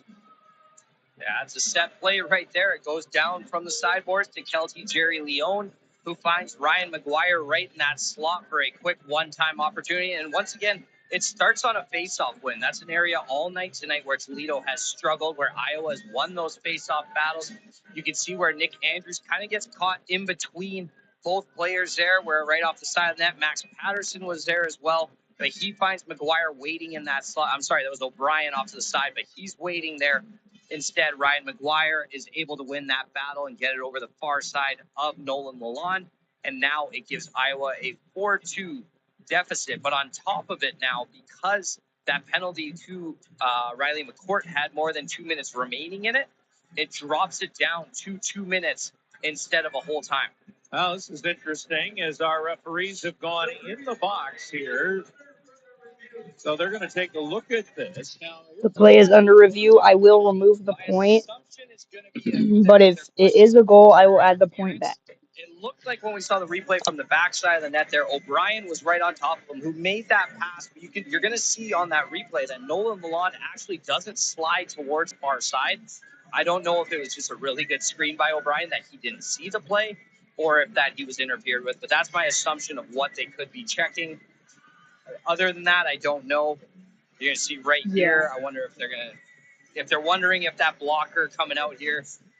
You can see he gets a tiny bit of a bump, but it doesn't force Lalonde's arm. Lalonde moves his own blocker with the stick arm onto O'Brien there. Yeah, I mean, that overhead shot would kind of tell you.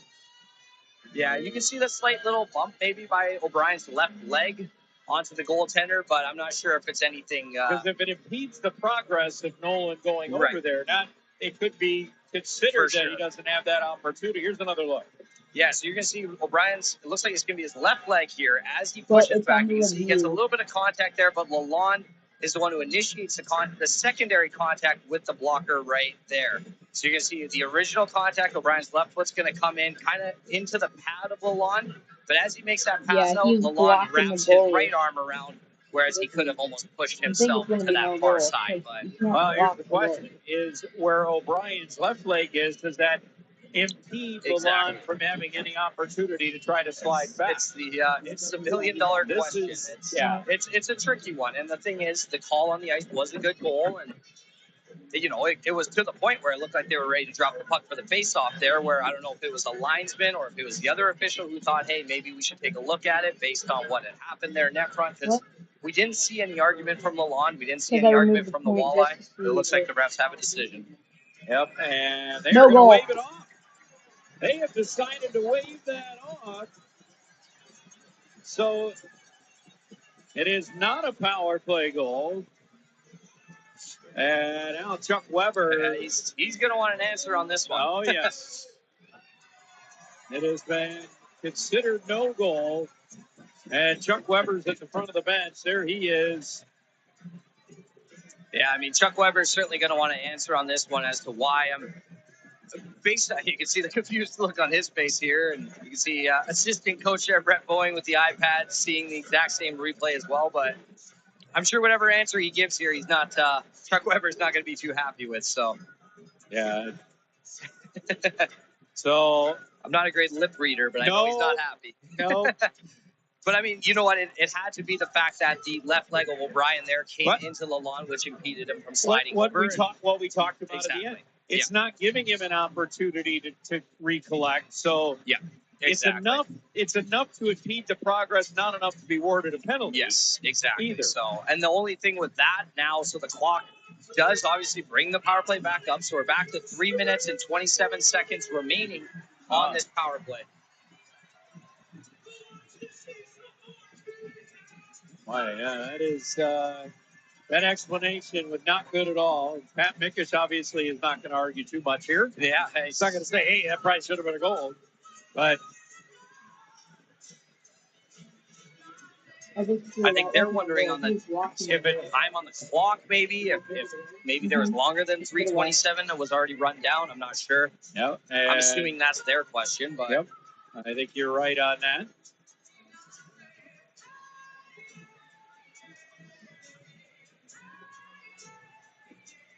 Yeah, it's Chesnoki there is they've set it up. Yep, I think they're good on the time.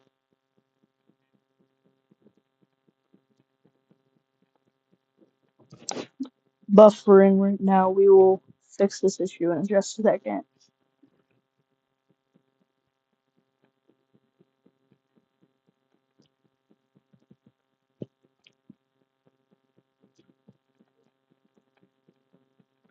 there, like you There said, we it go. obviously was enough to the point where he wasn't able to move, but it was enough to the point where the referees felt confident to overturn it from the original goal on the ice. Yeah, because you did call it. Yeah. It was called a goal on the ice. We're going to bring one more second back on the clock here. But in all ozone face-off here, we talked about the face-off battle so far in this game. Again, through 2 periods, Iowa winning that face-off battle 24-17. We saw it on the no goal there, where Iowa won the face-off, and once again, they went offensive zone face-off and started with possession. Yep, stopped with a shot. That's blocked in front. And it comes free for a chance out to center for Craggs. Short-handed, he'll go into the neutral zone. Lays it deep. Hank Waugh backhanded it right to the front of the net where Craggs was chasing. That's a heck of a play. And it's back down into the Toledo zone again. That is a heck of a setup. As Jerry Leon set it across. Big rebound is there. And it'll be Craggs to peel away with it. He fires it all the way down the ice. Good job here. They've killed a minute and a half of this 4-minute double minor penalty to Riley McCourt. Good job by this Walleye group to not allow much right now, and now you got to keep going here over these next 2+ minutes. Scott, a chase after it, going behind his own net. Takes the bump there by Elliott Denoye. As it's played behind that net, Toledo trying to free it up. Andrews got it up the far side wall. Yuki Murrow will keep it inside that zone. It plays up to the line, and it comes across to Schultz. He'll wind, fire, and that went wide. Andrews set it up for Truscott. Truscott on his backhand. He'll flip it up to center. It goes. Keenan one-handing it ahead, nearly hit Lewandowski on the break. Schultz got just enough of him to prevent what would have been a break for sure. If Keenan could keep his skates, it might have been a 2-on-0. Yeah, it was going to be a heck of an opportunity there. Puck gets out the center again, and Kelly tied up there. First power play part is gone. Iowa's now 0 for 4 with a man advantage. Power play number 5 with the double minor. As it's set up just outside the right circle, comes across to O'Brien. A shot, he scores. And so we go to 4-2 anyhow. Just ran a couple more minutes off the clock. Yeah. But 8:55 to go here in the third. Iowa's on the board. Yeah, it started with Jerry Leone with a beautiful pass there from that half wall right into, it looked like it was O'Brien right here in the slot. You can see Jerry Leone, the slot area just opens up enough to the point where they're able to make that one pass right into the slot. And O'Brien gets a beautiful rip right there. Nolan Lund, not much of an opportunity there. He's waiting in the middle there, but he's not able to get out to the top of his blue crease. Not really enough time because of, one, how quick that pass came across from that half wall into the middle. But on top of it, with how quick O'Brien released that puck, it didn't really give him much of a secondary opportunity to be able to slide out. But now you're able to go back to 5-on-5 hockey because they scored with under 2 minutes remaining on that double minor. And now you're in a 4-2 hockey game here with under 9 minutes to go. That's right. Iowa's crept closer. 4-2, and a power play coming through as Iowa dumps it in. Coughlin going after it. They're now in the shot total of 26-21 over the Toledo Walleye. And it's floated out the neutral ice. This will feather across that Iowa line. Now Toledo came out, guns a-blazing to start the third, but they've been slowed, and Iowa's taking control of the game here. A little over 8 minutes left to go in the third period. See if Toledo can kind of stem the tide. Yeah, finally a 5-on-5 opportunity after 4 minutes of, or nearly 4 minutes of penalty kill there. So you want to get back to this 5-on-5 game and start killing down this clock once again. Shots are 9-3 in favor of Iowa here in the third period. They're out shooting Toledo 18-11 over the last 2 periods. As Hawkins sets it up, chance coming across the line. Wow, with a shot, he scores!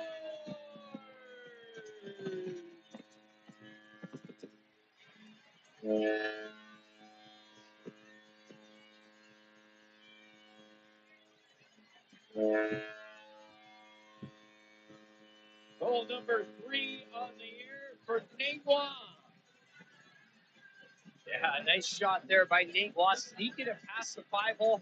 I think that's one that G. Newsy would like to have back. But one, I don't think he was expecting that shot to come because as it started as a 3-on-2 line rush. Once again, transition hockey right here. Hawkins right up to Waugh.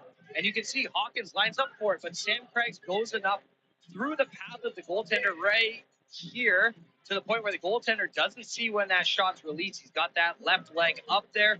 This is a perfect angle. You'll see his right leg go down. The left leg is still up, enough to the point where that 5-hole is going to be slightly open. He doesn't see that shot come through. He's not able to close the wickets. And because of that now, the 3-goal advantage is right back. And a shot turned aside by Lalonde. So the young man is a blueberry farmer in the offseason up in Quebec. Nate Waugh finds the back of the net. Make it a 5-2 game, answering that goal from Iowa very quickly. Matter of fact, a minute and 18 seconds later, Toledo's after it again, and Bucco sent it just wide. Hawkins and Andrews on the assist. Brandon Hawkins, second helper of the night. He's now at 199 Toledo Walleye assists in his career. Not a bad little stat total, I'd say. And a 3-point night for him. Yeah. So we get an offside call coming here against the Heartlanders. Timeout on the ice. 6:38 to go here in the third. Toledo up 5-2. This is Toledo Walleye hockey.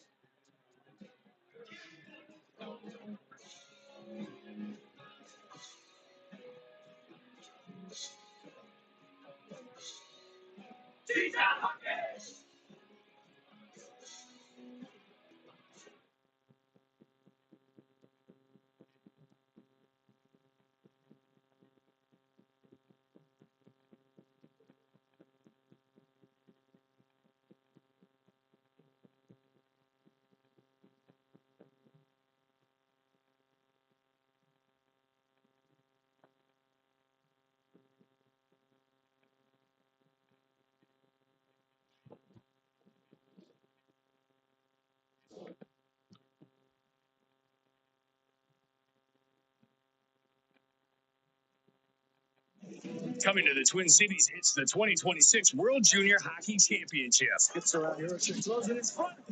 Scores! Don't miss the NHL's future superstars in your backyard. Walks to the middle. The shot scores! A shot stopped by Spokitsky. He scores! Team USA! Touchdown back to back! Watch USA go for a third straight goal. All single game tickets at worldjuniors.mn26.com. Neuter brings local roots with the power of a national team. From capital projects to plant turnarounds, Neuter's the hometown team to deliver complex construction projects. Now Toledo, 5-2 lead, 6:38 to go here in the third. As they try to take the third straight game against the Heartlanders. Puck knocked out of the air with a high stick. And it'll be whistled down. And we'll get a face-off coming up, I believe, just outside the blue line. Oh, wow. The Toledo Walleye, they just do this, it feels like, every time. Okay, O'Brien scores. You get a little momentum for Iowa. They've been controlling a lot in this period. Bang, all.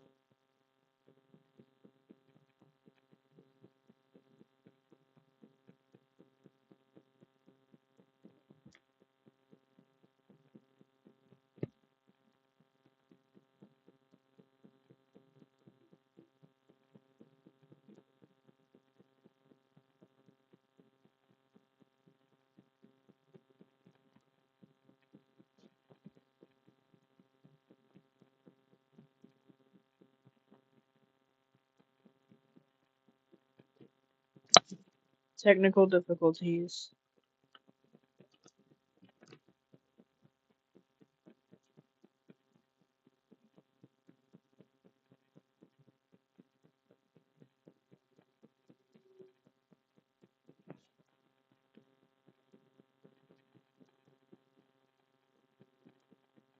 Skylander, great performance the other night. Yeah, Nolan Moyle making an impact. Hillebrand getting his chances up there. It's just great to see.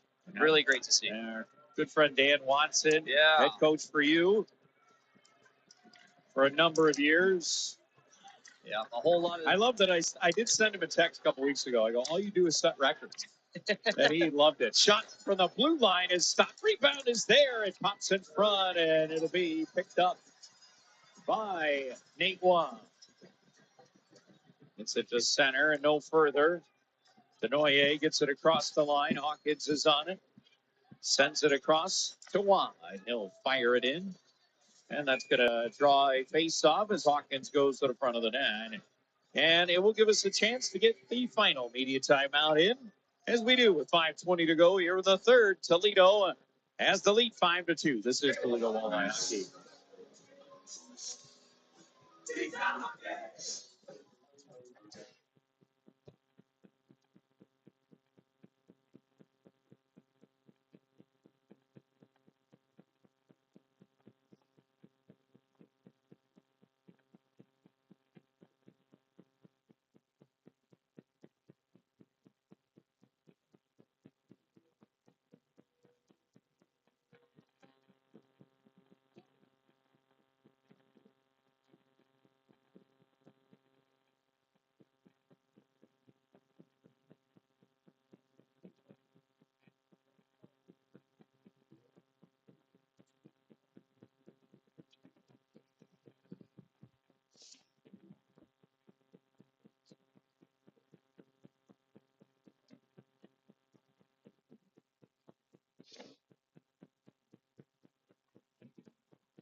Toledo Walleye Hockey is brought to you.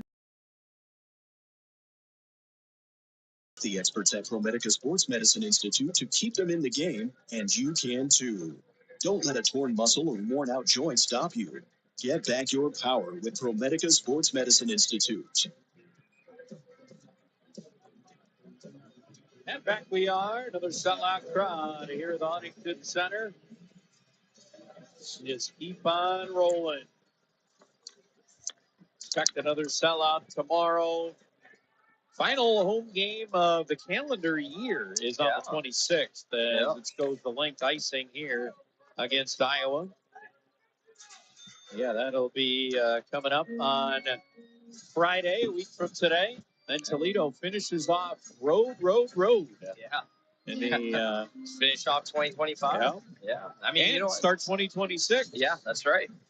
Yeah, early on, I'm looking forward. I'll be back here in the booth with you January 4th. I was thinking, I was like, games of the new year. Yeah, and I was thinking at first, I was like, wow, I'm really missing a lot of home games, but nope, just one. You're just missing. Yep, that's it. Came to the line, Andrews. Rink wide to McCourt. Off it goes to Ambrosio to Andrews. Fired it to the front of the net. Dickinson was creating a screen, but the save was made, and it's Iowa to bring it back the other way.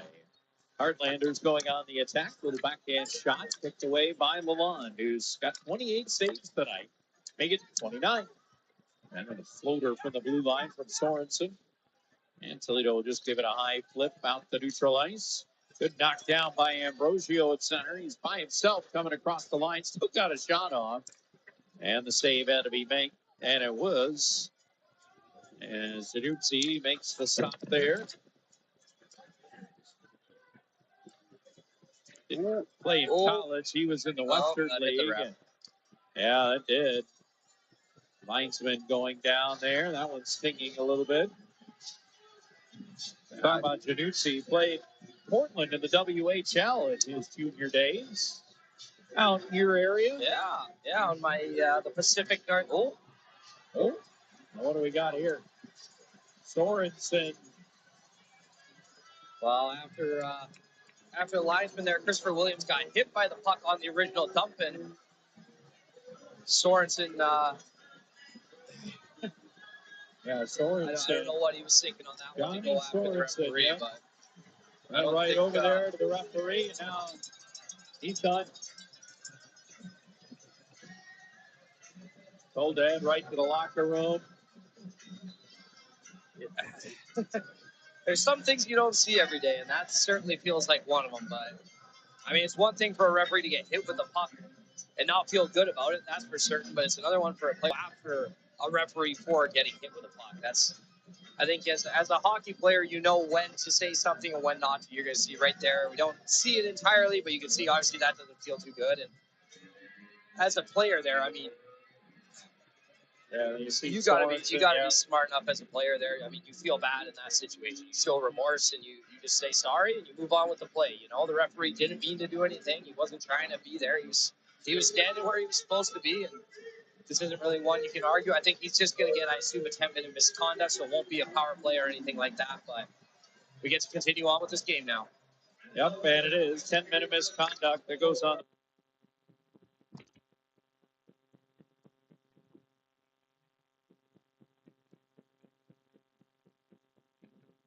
Board for Sorensen.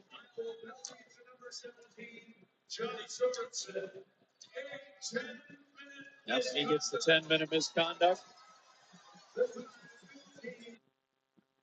Oh my goodness.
The back an unnecessary there in the back. And you know what? Things like this happen often, right?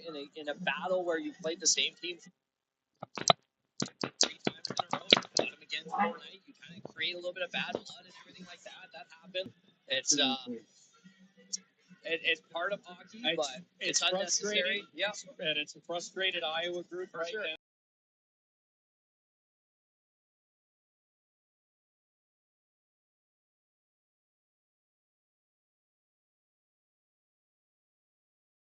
Four straight with this game. Yeah, it's a frustrated group right now, you know, and you can see on that replay, it looked like Conley Keenan went for the original hit on him, so Stenson went after him but unnecessary at this point in the game. But like you said, it's, you know, frustrations can boil over real quick. Fifth power.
Bloomington.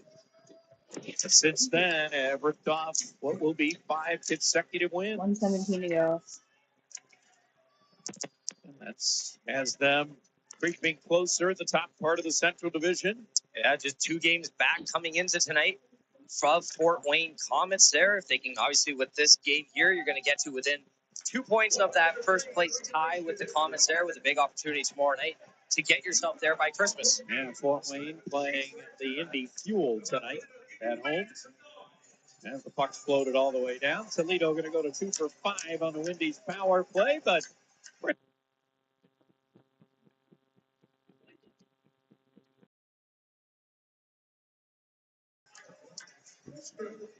and that is going to wind us down a little bit as Keenan gets to the puck. Keenan will float it back.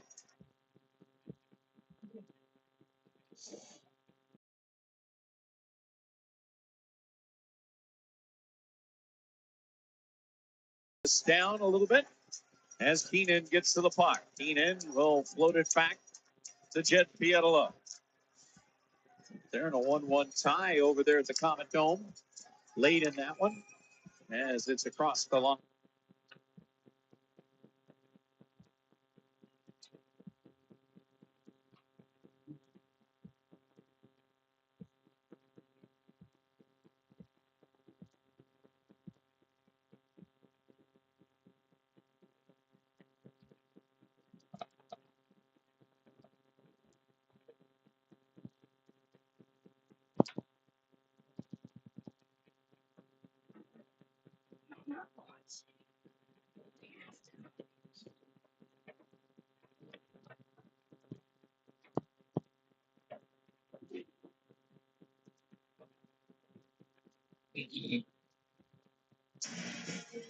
Face-off will be right outside the blue line. Will Hillman will take it.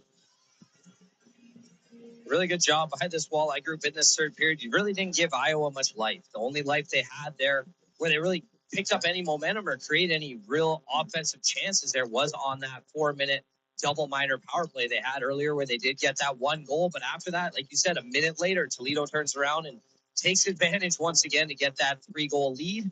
Now they're going to be able to win this hockey game tonight in convincing fashion. Yep, 5-2 will be your final score as Iowa plays it out. And the folks that remain are on their feet to finish off a loud cheer as the horn sounds. And the Walleye go back into the victory column again. 5 straight they have run off in the win column. As Toledo defeats Iowa tonight. Final score of 5-2. Even though the Heartlanders outshot them 31-30, it's Toledo that gets it done. A couple of power play goals, and they also racked up.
Well, that's gonna do it, everybody. Thank you all very much for watching, even though there probably wasn't much viewers. I still thank you all for watching. And, yep. Have a good night.